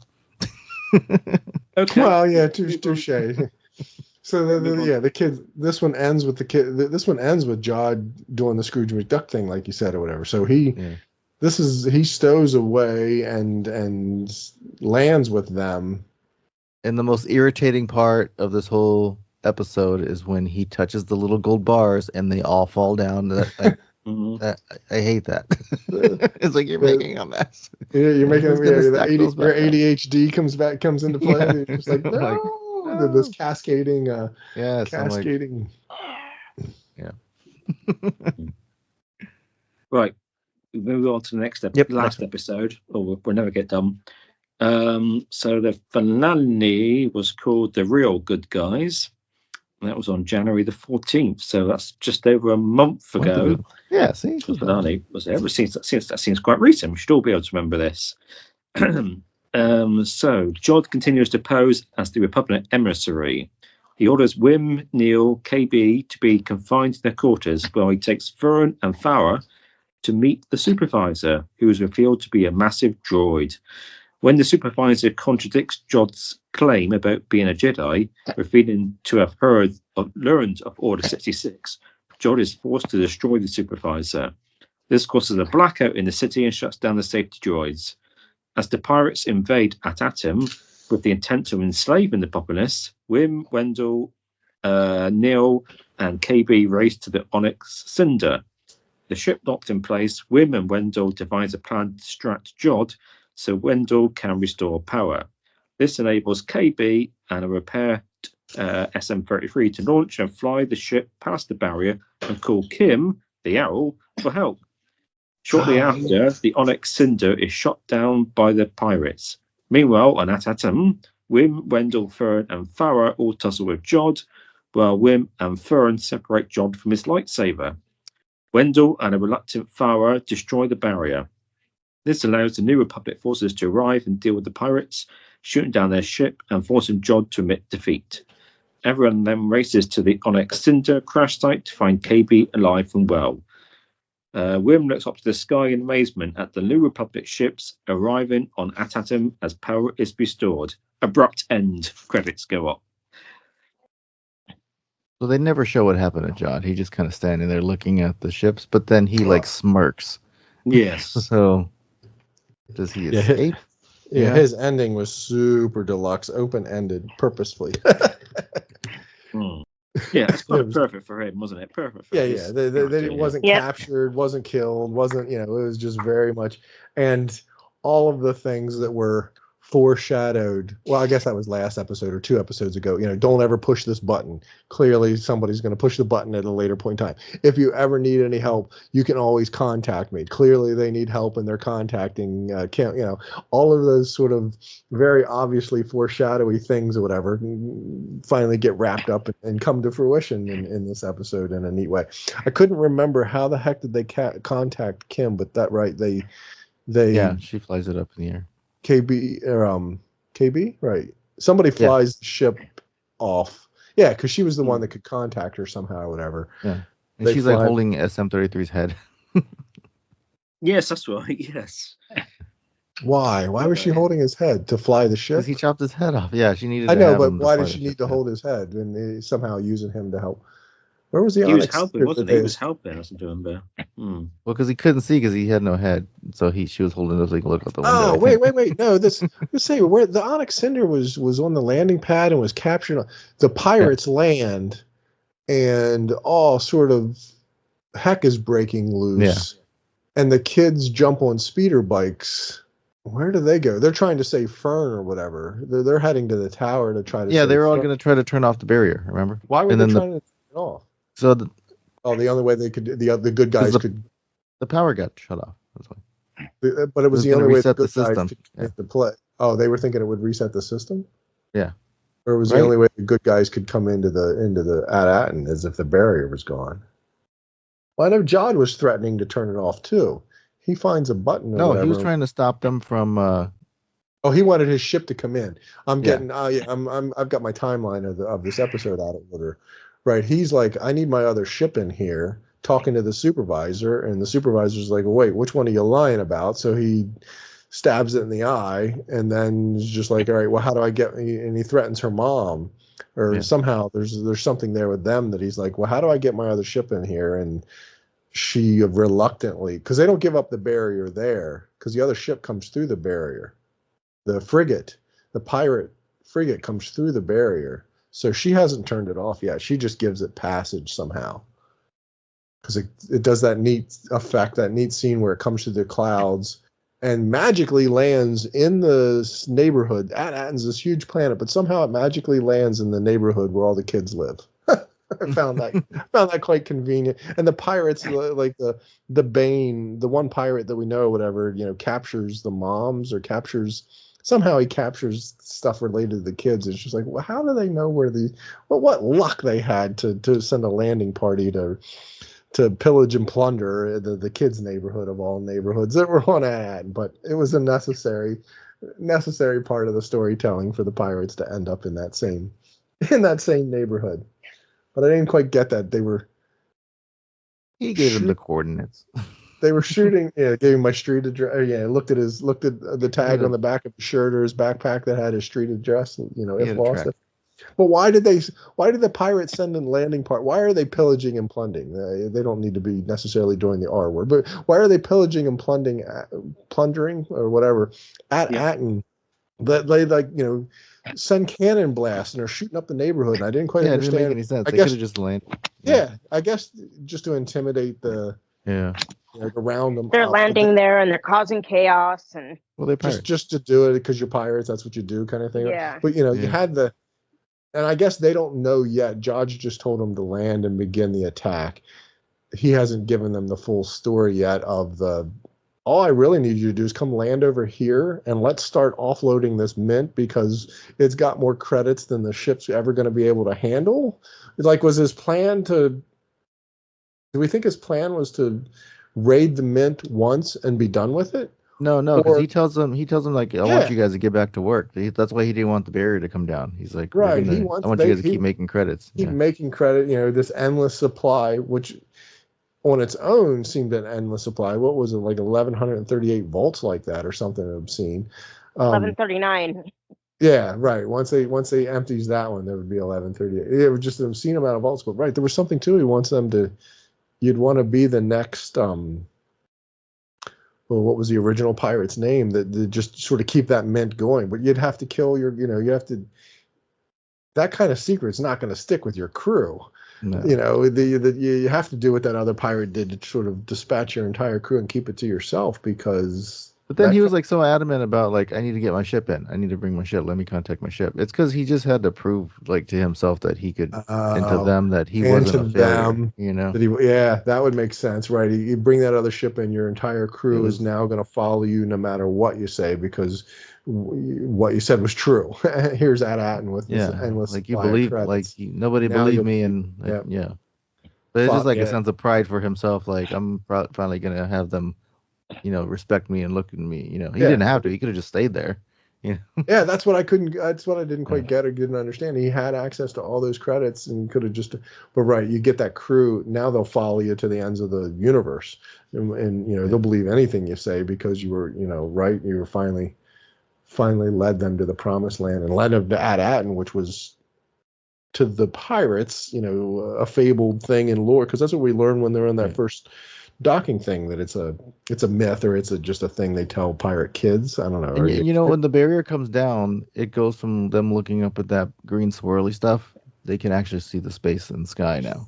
They're all standing there looking at it like, oh, what? Yeah, we can see stars. So I guess that thing would make sense because that was how the planet stayed safe. But there does seem like there was like a light source in there. I don't know if it was an artificial sun that they had or something that was inside the nebula. Yeah, we'll get back to that physics aspect. Yeah, there was something really weird there that I have to go back and rewatch this to be like, wait, how do you have blue sky and white puffy clouds? But maybe I'm just extrapolating that because it was such a very go back and watch it when you get a chance. Brady Bunch looking neighborhood in terms of its suburbia sort of. I mean, how do we have blue sky? It's nothing special, is it really? It's just how the light reflects through the various gases and stuff, and the wavelength happens to come up blue. Yeah, but the sun is millions of miles away. The barrier is surrounding the planet, or is the barrier big enough that it's also surrounding the sun that's helping warm the planet? I mean, that's the only way it could possibly be a thing. Anyway, Star Wars physics. It somehow it works because we just saw it work, right? Somehow it manages to be a thing.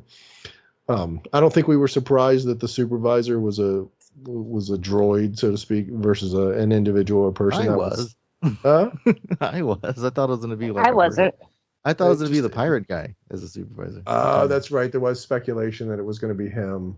Yeah. Leading all of them to continue to make the money and do all that, but then he's stuck there and not able to do it. For a while, I thought the dad was the pirate, but oh my god, no! That was another theory I saw online. Yeah, I sort of like that. If he was like a pirate guy, and then he's like, "Oh, I found this nice cushy place. I'm just gonna like relax and have a family and just chill here and not have to do pirate stuff anymore. I'm just gonna get a normal job and be boring." Well, I guess, right? He'd be the supervisor. He would have access to anything and everything you want, but you would think but he's stuck there. But maybe, that's not such a bad place to be stuck. But I think a pirate would want to, you kind of want to do what you were doing throughout the galaxy, but have the credits to do it all. Or no, that one pirate wanted to go build a kelp farm or whatever the heck he wanted to do. So pirates do want to settle, want to settle down and have a nice simple life, I guess. I like the HAL 2000. Is it 2000? I don't know. Whatever. HAL the red eye aspect of. Sorry, Dave. I can't let you do that type of thing. That the supervisor was this stuck. He wasn't able to move type of droid. Right. He was that big. Just the. What's the thing in Tron? It just the main CPU type of. Yeah. Aspect of but they all knew though, all the higher ups though on the planet, right? You don't think her mom was surprised to see? No, they all knew. Was a droid. She knew it was a droid. Didn't they say we were gonna tell you once you became this whatever position, Oh, I thought that was more about what Atton's purpose and it's the barrier and all that, not so much. But I guess you'd have to tell him what the supervisor is or was. I was a little perturbed. I don't know if perturbed's the right word. Just like, well, wait a minute. If you're the droid that has the question, are you lying about being an emissary or a Jedi? Why don't you have your security droids already woken up and on standby? Because clearly, from a droid's logical standpoint, he's lying about either one, and either one of them warrants. I've got to put you in security custody, that I've got to get my security guys to take care of you. He doesn't wake him up until after the fact. And by then it's too late because he's getting stabbed in the eye, which. Unless it's not like the first time. I mean, it's not the first time he ran into a pirate, apparently. Maybe he had the same conversation with Tack Renard, but Tack Renard didn't. Well, no, the Jedi and Tack Renard is before the pirate, before Jedi are traitors. Yeah, because that was they make Tack Renard to be out, of lore and ancient, been around for a long, long time and pirate lore and all. So that story has to. So he couldn't have been that scenario. It could have been some other scenario. It could have come in and said, "I'm an emissary and a Jedi. Give me your credits," and there wouldn't have been any reason for the supervisor to think him lying because, maybe other than emissary aren't usually Jedi. But why would he? We don't know. We don't have any reason to think Tack Renard has any Jedi aspect, so he's just there as an emissary. He somehow learns that saying you're an emissary and showing up in an emissary ship is the trick, because they didn't ask Jadna Nawwood to show any ID. You know what I mean? It was as long as you showed up. As long as you showed up in an emissary ship and said, "Yes, I am an emissary. Give me credits. Let's start offloading." And they were like, "Well, okay." There's a little. Seems like there needs to be another layer of security. Ask for a MAC address or something that's Star Wars related. I don't know. There needs to be something to proving you're an emissary more than just showing up in an emissary ship. That is true. Now, I had a question for this episode as well, in the quiz that wasn't, and the quiz round that wasn't. So, in the final episode, which we've just been talking about, Rendell says they have to restore power to the docking camps, but he realizes that all power relays are routed through the supervisor's tower. Rendell reveals that his job role is what? What does he say his job title is?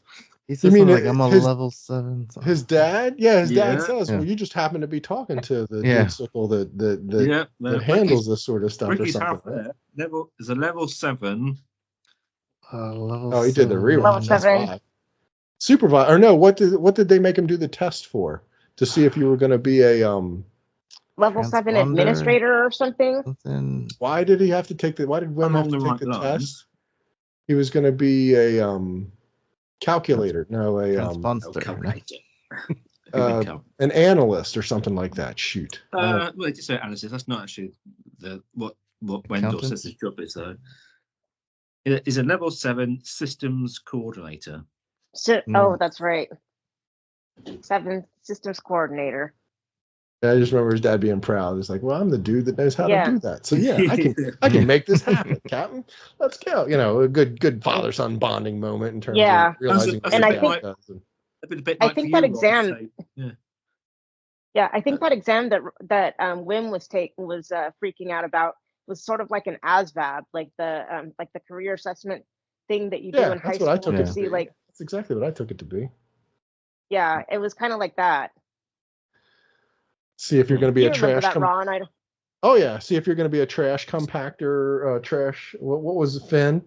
You worked in the trash. You know, he was a janitor.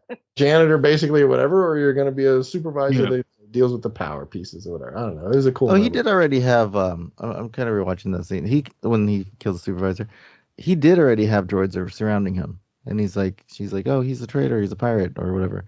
And he's like, as I suspected, he sees him, and then the droids come up and with their guns. Yeah, I would have had them turned on before I bring up which one. Well, it was the lightsaber that was the changing factor. You know, he just stabbed him right in the eye, and then the supervisor looks like a giant R2D2 head, swiveling. Yeah, around. it does. It does. It does kind of look like a giant. And of course, we all know that the voice of the supervisor was Stephen Fry. Yep. Stephen Fry. Who is British. Is he the guy with the glasses and blonde hair? Substantial because everybody knows Stephen Fry. And that's why I'm asking because not everybody does. I'm gonna have to Google Stephen Fry. Is it somebody famous? Somebody famous in Britain? Was he on the Daily Show? What? Was he on the Daily Show? No, he wasn't on the Daily Show. The voice Fry, of like Fry and Laurie, and that guy. Okay, I just looked him up. Okay, famous TV actor, Fry and Laurie. He's an actor. He did he narrated the British version of the Harry Potter novels. I would know this. Why? I'm not British. He was in Harry Potter, right? Yep. And I would know this. Why I haven't seen. Okay, I have seen Harry Potter. Who is he in the Harry Potter? I don't know that I'd know. Oh gosh, I feel like he was like one of the Muggles. I can't see that in his Harry credits Potter? here. Harry's dad? Was he? He was in the Hobbit. No, that's Richard Griffiths. Anyway, so the supervisor's voice wasn't just some character voice or whatever. They went the extra effort to get a known quantity. On Stephen Fry. Yeah. Yeah, Stephen Fry has a very distinctive voice, so yes.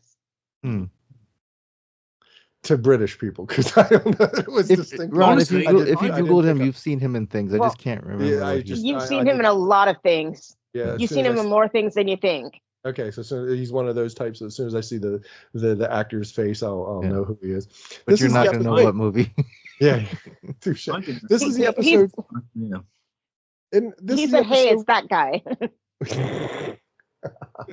This is this episode we get. Oh man, the elephant. He didn't even know who. Neil gets to shoot the cannon, right? Doesn't Neil get to shoot the cannon at the he knows where this cannon is. Yeah. From his girlfriend. Yeah. From his girlfriend's planet or whatever. He's like, wait, I know where. And yeah, he goes there. He goes there and he shoots the cannon. He gets to shoot the cannon at the frigate. Come on, that was awesome. But wasn't he in the bath before that? That was hilarious. No, I'm just saying that was he always taking a bath. Highlight, wasn't it? Yeah. In the bath in the middle of the night. There was a scene, yes. the pirates are landing, and the searchlights are coming, because this is where I was like, how did they know to land at the kids' neighborhood? Whatever, just suspend belief. And Neil's in the bubble bath in the dark. Wasn't William trying to contact him with code or something? The power went out, and he's in the bubble bath in the dark. I was just like, what? They had the. I'm thinking kids just really like taking bubble baths. I get it. As a kid, yeah, you like. There's the action figures in there. They clearly, filmed that the first time he was in there. It was like, all right, and we also need a scene where the lights are out and pirate ship is flying over his house. So let's get one of those. Let's get a take there. But no, I was more excited of him getting to shoot the. He remembers about the cannon or thinks the cannon's there, and it's like on their school, isn't it? On top of their school. Yeah. It's on top of their school. Yeah. Yeah, that's funny. Which doubles as a fortress of some sort. Well, and also doesn't have any security protocols and stuff to stop people from pressing a button and operating it. Well, you didn't know it was there. That was the security, right? Nobody. Well, I mean, yeah. the droids wouldn't let you go to certain doing something. They wouldn't let you go to certain places either. Right, the security droids in the beginning were all about, you don't go here, don't go there. So they would have kept you away. They would have kept you nicely herded in. It was on the roof of the school, right? Yeah, I think so. Yeah, it was on the roof. But that's not what. Or was it the admin? No, somehow he shoots at the frigate, but the frigate's the cavalry comes, because we see. Don't we see B-wings? We see B-wings in this. Don't we see B-wings? Yes, B-wings were called out. Somehow the good guys come. Oh, because I was like, how the hell do the good guys know about it? But right, they as soon as the barrier came down, she contacts. Because KB is out contacting Kim. Yeah, she contacts Kim, and the Kim sends the cavalry, and that's how we get the good guys showing up. And somehow B-wings, we see the B-wings in action where we've never seen them before. And then they see her crashing. Yeah, they're worried about her somehow. They think they lost her. They make it out like we're going to lose. Somebody has to die, and it was her. But then they go to the ship, and it didn't. Yeah, sure. Get rid of the disabled. She crashed in the water. That's a really nice one. Yeah, right. Crashed in the building. Oh, the pirates crash in water. Because she slides down the money. Yeah. Huh? Yeah, when she gets off the ship, she lands like on the where they're at or something. She crashed into the. Oh no, the pirate ship had the money on it at that point. That's right. That's right. Yeah, it was being loaded up. And she slides down the whole thing. Onyx Cinder, not the pirate ship, because the pirate ship's trying to land to offload stuff or whatever. Yeah, no, they never blew gets that that chance. But the Isn't Onyx that the one Cinder, Neil shoots? He loaded up. Yeah, Neil shoots the big giant ray gun looking looked like a pirate bomber ship. from. Yeah, it looked like a bomber. Had that base at the bottom. He shoots that. He gets a shot off at that, but that's also the one the B-wings attack over. Somehow I remember a scene of it on fire, and it crashes into the lake. It's slowly going down. Yeah. Yeah, it slowly goes down and crashes into the lake. Crashes into some sort of water. I thought. I don't know. And it's being captained by Urkel, right? Yeah, it was Urkel's ship. It was where he goes down with the ship. Yeah, it's Urkel's ship. And he's like, "Did I do I that?" guess if Brutus was killed and Jod was not on it. Wait, I missed it. What'd you say, Rick? No, but then he was like, "Did I do that?" Oh, jeez. That poor guy. I'm not. He was go pick up Laura. Yeah. Poor guy. That's what he wanted his money for. Hamill had to He's gonna deal go take with Laura that, on a date. and Bob Denver had to deal with that as being Gilligan. It's not they get. It's hard to break out of that sort of thing. Whatever. It's not fair. Hey, he's in Star Wars now, so. Right. So we should call something him, right. Geez, I don't even know the actor's name. Jaleel White. Jaleel White is his name, but as you say it, I'd know it. But what was his character's name? Stefan. No. No. Right. See, we're calling him Space Urkel, and that's mean. So we got to figure out what the hell his name. It wasn't Luthen, but it was something similar. It was like Luther kind of. Luthen, that's Andor.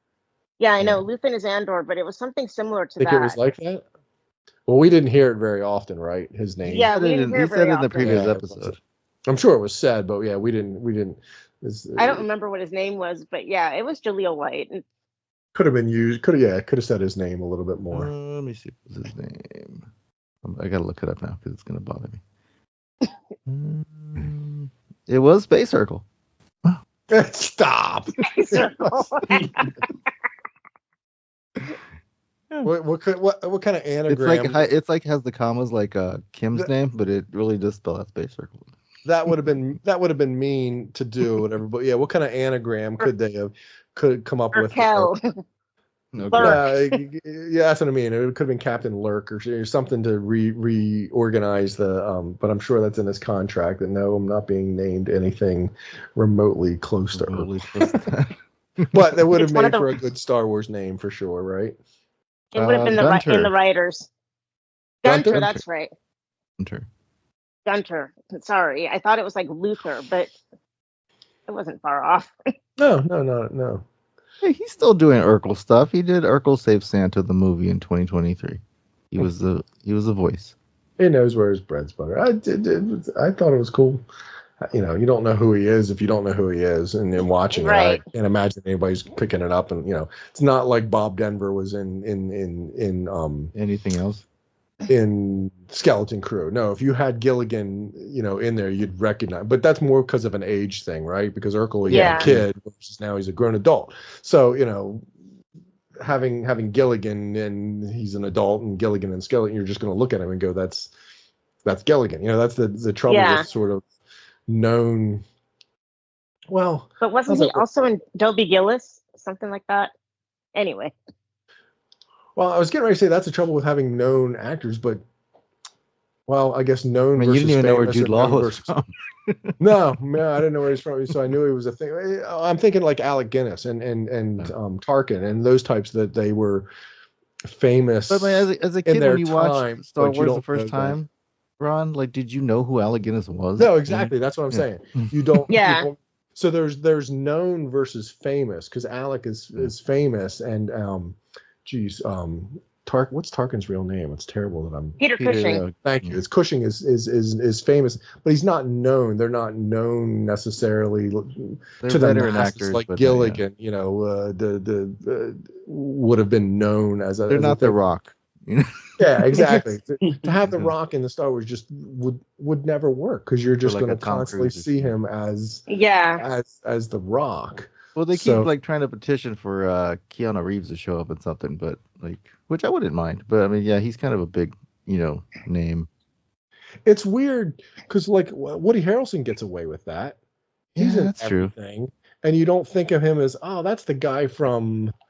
He's been in everything. Hunger Games. Oh, that's the guy from Venom, zombie killer movie. What I think of is the guy from Cheers. Yeah, it's Woody from Cheers.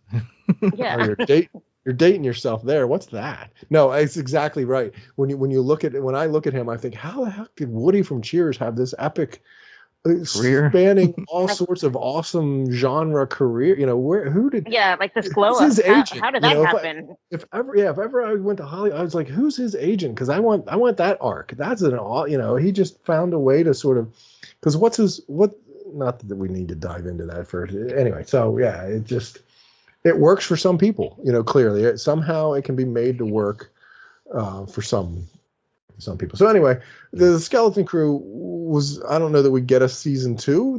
They could. Clearly not.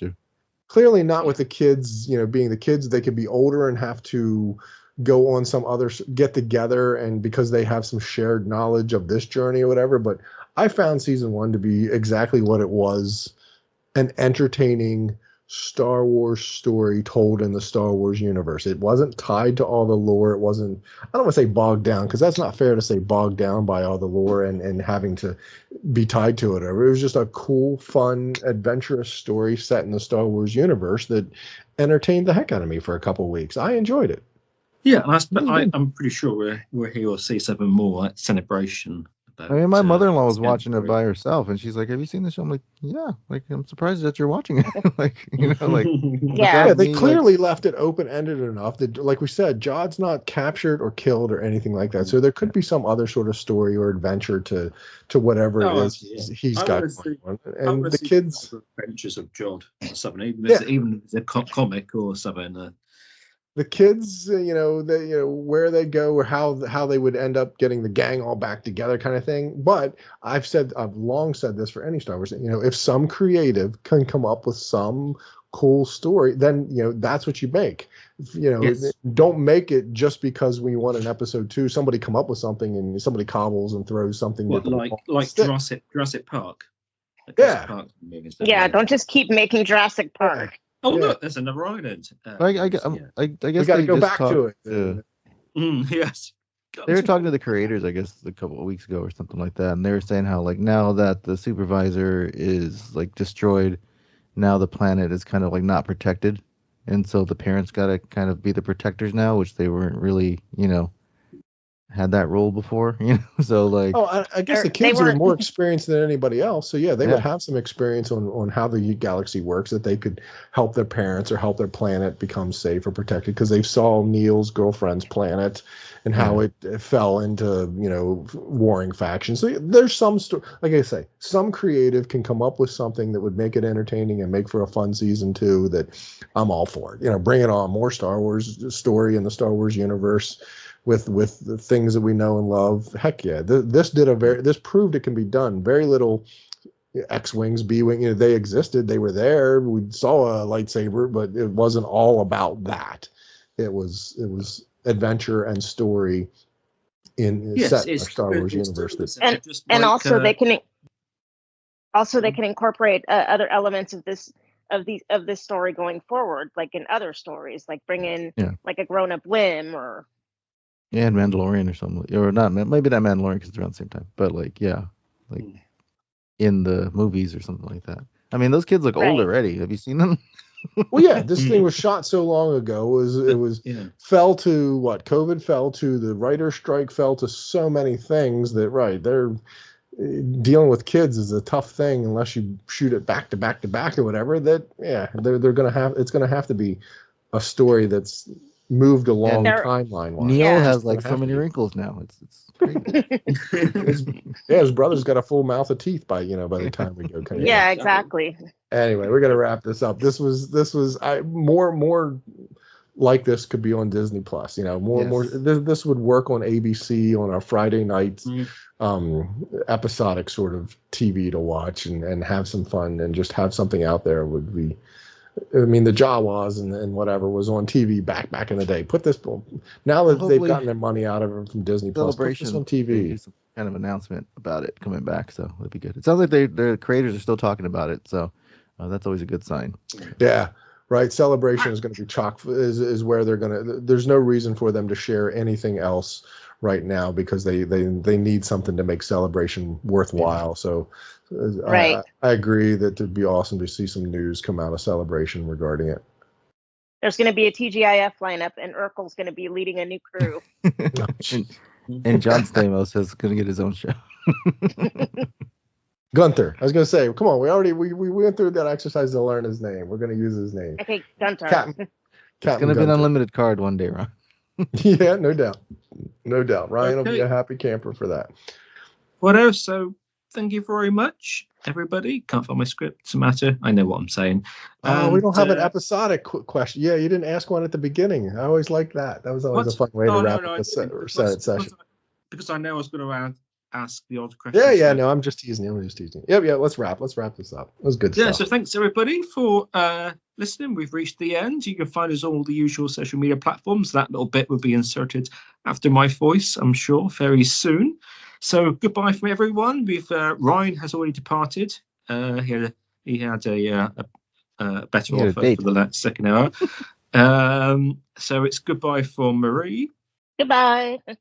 Goodbye from Ron. Cheers. Stay safe, everyone. And goodbye from Ricky. Bye. Make sure to go back and if you listen to this episode, just try to go back and listen to our other episodes, find us on YouTube. Give us some likes so we can get a little bit of promo out there, and we can. Yeah, so we know somebody's listening to us. Just like us, just to Leave us say some you've been comments, listening. Like it, Yes. share it, tell all your friends. Spread the positivity throughout fandom. It's good. So, yes, people love Star absolutely. Wars. Thank you very much, everyone, and may the Force be with you.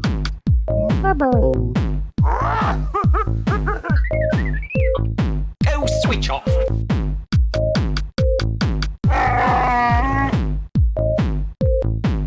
I am the Senate.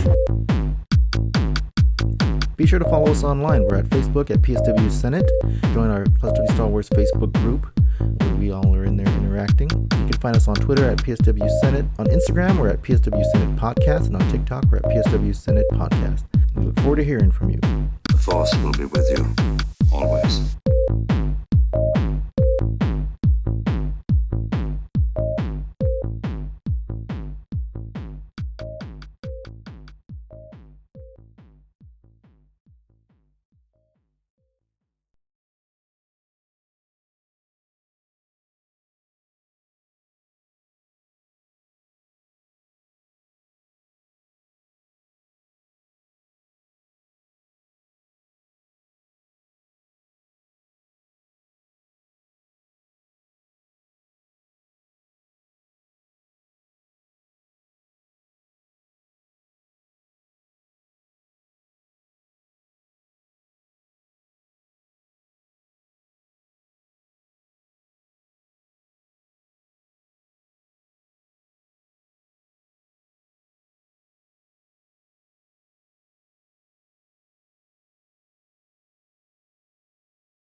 Looking at a thing, and we were trying to troubleshoot connectivity for something else, and they're like, well, whoever's BB832 whatever that Mac is I see them connected a couple times, so I know it's working. I was just like, oh shoot, you probably shouldn't see, in theory you shouldn't see it connected a couple of times. It should only be connected one at a time, but he didn't pick up on that at the time.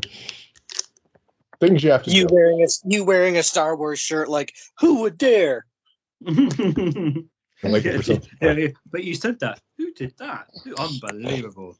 I can't imagine. And I did have some person I'm working with, tech support at my headquarters, and they finally, and I got, and I, I'm pulling out, it's working, and they picked up. They were a Star Wars fan. They picked up on what I was putting down. I was like, oh yes, I'm glad you appreciated the reference, because that's what I was going for. As long as you don't do the, are you talking first? Do I talk first? It's kind of hard to understand you through through all the apparatus.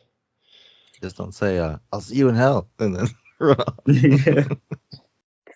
Or just say to somebody you want to fix a problem, say, I know what I have to do, but I'm not sure I've got the strength to do it. I'm gonna have to work that one in next time. So just as a note, I probably do have to leave at about 11 o'clock. Because I want to go into town 1 hour from now. Oh, 1 hour. All right.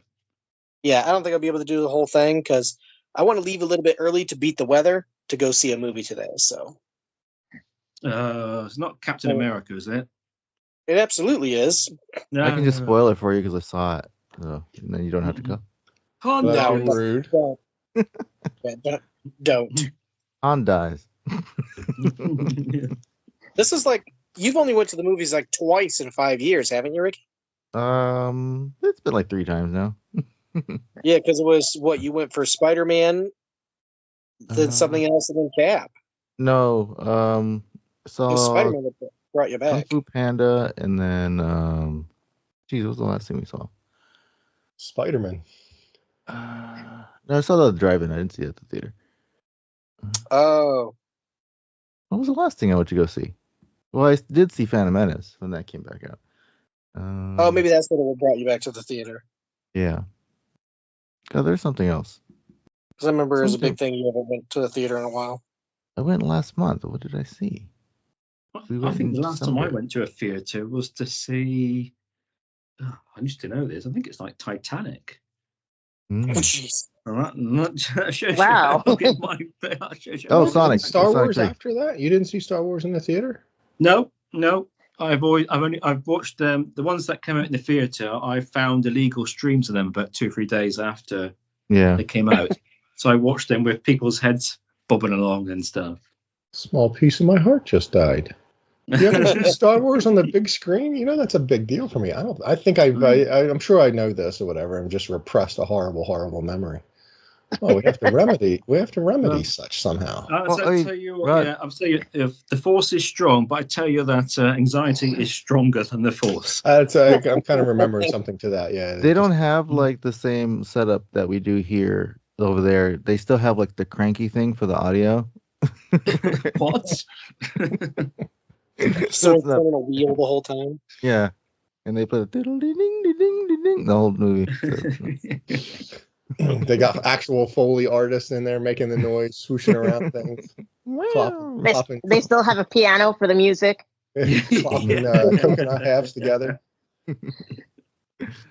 Oh dear life, you're not so funny. I expect that does happen in some places, maybe. I don't know. Oh dear. It probably happened the last time I went, anyway. The father ears are like running on the ship. They have the coconuts. It's just a big experience. So I like going to the theater. No, I must have been since that. I've seen. Hang on a minute. I saw the. I saw the sequel. I saw the prequels in the cinema. You saw Austin Powers. No, not in the Spice World. That's what I saw in the cinema. You didn't go see Spice World. It's amazing what you can get online these days. Tell you what, I saw Last Jedi like the next day after it being released to the cinemas through the power of the dark web. You saw Force Awakens like the same day or something like that. I remember. Yeah, I managed to find a stream somewhere. Yeah, but I had to do it. Somebody's head was in the way for part of it. Yeah, the sound quality is just atrocious. Oh, sound quality! Horrible way to see a Star Wars for the first time. Yes, you're absolutely right. At least I then can't get spoiled, which is true. worse, quite frankly. I'll sooner take knowing what the story is and bad sound quality than finding out everything online before I actually do see it. So when it opens up here, is it the same time for you guys, or do you guys get it later? You're asking me? I've been to the cinema in 20 years, mate. I know, but spoiler-wise, 20 years. If it was Titanic, it's been almost 30 years, dude. Oh, Yeah, don't 'cause go that on, was don't go on. 96, right? It's like saying last 97. century. 97. Yeah. I saw that in theater. Yeah. You have to see that shit. Yeah. I couldn't I face saw that it in the anymore. theater. Mm. Well, funny story about Titanic was I was standing in line behind some 13-year-old girls, and they were going on and on about Leo and the movie and how they were so excited, and they they hoped it was like a good story and blah blah blah. And I was like, the boat sinks, people die, and they're like, how do you know? Oh, jeez. I kept doing that too. Oh, I know the ending. What hell of a tryst if it didn't sink, wouldn't it? Yeah, I was like, well, everybody knows how that story ends, and they're like, nuh-uh. I was like, it's a real story, and they're like, nuh-uh. I remember somewhere after the Titanic hype, I saw a flyer for like a park or a kids zone or a thing to do in the summertime, and it had all sorts of bouncy houses. And one of the bouncy house slidey things was a sinking, half broken back half of the Titanic. And I thought, what a weird. When does an absolute horrible tragedy become? How much time does it take for a tragedy where people lost their lives to be lost on the masses that somebody created a bouncy house blow up thing that you could slide down the deck of the Titanic? It was a popular movie. But It's like the exact time is about 23 to 24 years because there is a ton of 9/11 jokes on like TikTok. well, there was some like the next day. Like, Yeah, but it's and not I mean, like, it's like it's what not- it's like what I was doing 5 years ago, and they have weird hair. What I was doing in 2010, oh, I'm dancing to this weird song. What I was doing in 2001, oh my god, a plane hit the towers. Like, it's just weird stuff like that. I'm like, oh my, should I laugh because I grew up with that? Like, so it's the kid, people who weren't born in that time, and it's like, it is. Well, But I how, laugh. how tragic does it have to be? Kind of like you can't have an Auschwitz bounce house. All right, you can't have a. You can't. You can. Yeah, I don't think you can. You can't because there are some people that probably can. I don't know that. Okay, kids, go in there and turn the shower knobs or whatever. Even if like Titanic was like a popular movie, it was not a movie for kids. So like, why would a kid like know that movie reference? Like, yeah. And sliding down it was I so remember wanting to take a picture of the flyer or something, and I didn't have I didn't bring my phone. Of all things, I think it was in like a Burger King. It was it was a counter, advertising this thing or whatever. And I didn't have my phone with me or whatever. And I just it's always stuck with me as this weird sort of what an odd thing, what an odd concept. What an odd choice. Yeah, to somebody commissioned it and thought it a fun idea. Past the boardroom table. Does my audio sound alright? Because I can't hear myself in my headphones. You sound alright to me. Huh? Okay. You sound fine to me. Okay. No, I missed it. Oh, I should have. I can't hear my snap. On that one. Yeah. Okay, so what are we going to do? We're going to do round the table and news. And then by the time we on to scouting the through, skeleton Ryan's going to crew. dip out. Is that the plan? Well, like I That said, give it's just enough time. That give just enough time for Ryan to tell us all about the unlimited stuff, then disappear, and we're getting to skeleton crew. gotta do what I gotta do, man. I don't know. Movies at 1, snow's coming at like 5. I gotta be home. It's not like we delayed this like 5 times so everybody could be here, but We're not delaying no more. Not no. I had to rewatch it yesterday because I didn't remember what happened. Okay, well, we better get cracking then. Yeah. So there is like a little bit of Star Wars Unlimited news, but the news I guess can wait till later because like they're introducing rotation to Star Wars Unlimited, but I don't know if we can maybe save that for a later discussion. As much as I'd like to, I think you could poo-poo that just since you're on a timeline or whatever to have you for the discussion aspect of things or whatever. Because that's a bit evergreen or until the next Ryan, time when's the next set come out? March 17th. So yeah. Okay, why don't we just do like another? That'd be a good timing, better timing. Another show, just another show. Yeah, that's a good idea. Yeah, save it for close. That's why I say it's not immediate type of stuff. Save it for Sunday when there's a big soccer match on, and I don't need to be there. Yeah, there we go. Is there such a thing? About unlimited. That's why we pushed it back to begin with because he had. Right. Okay. Americanized them. He said soccer. Episode. Notice I deliberately did say soccer just for you guys. That must be all dirty saying it. Right. All right. Let's get cracking then. Everybody's ready, and I shall begin.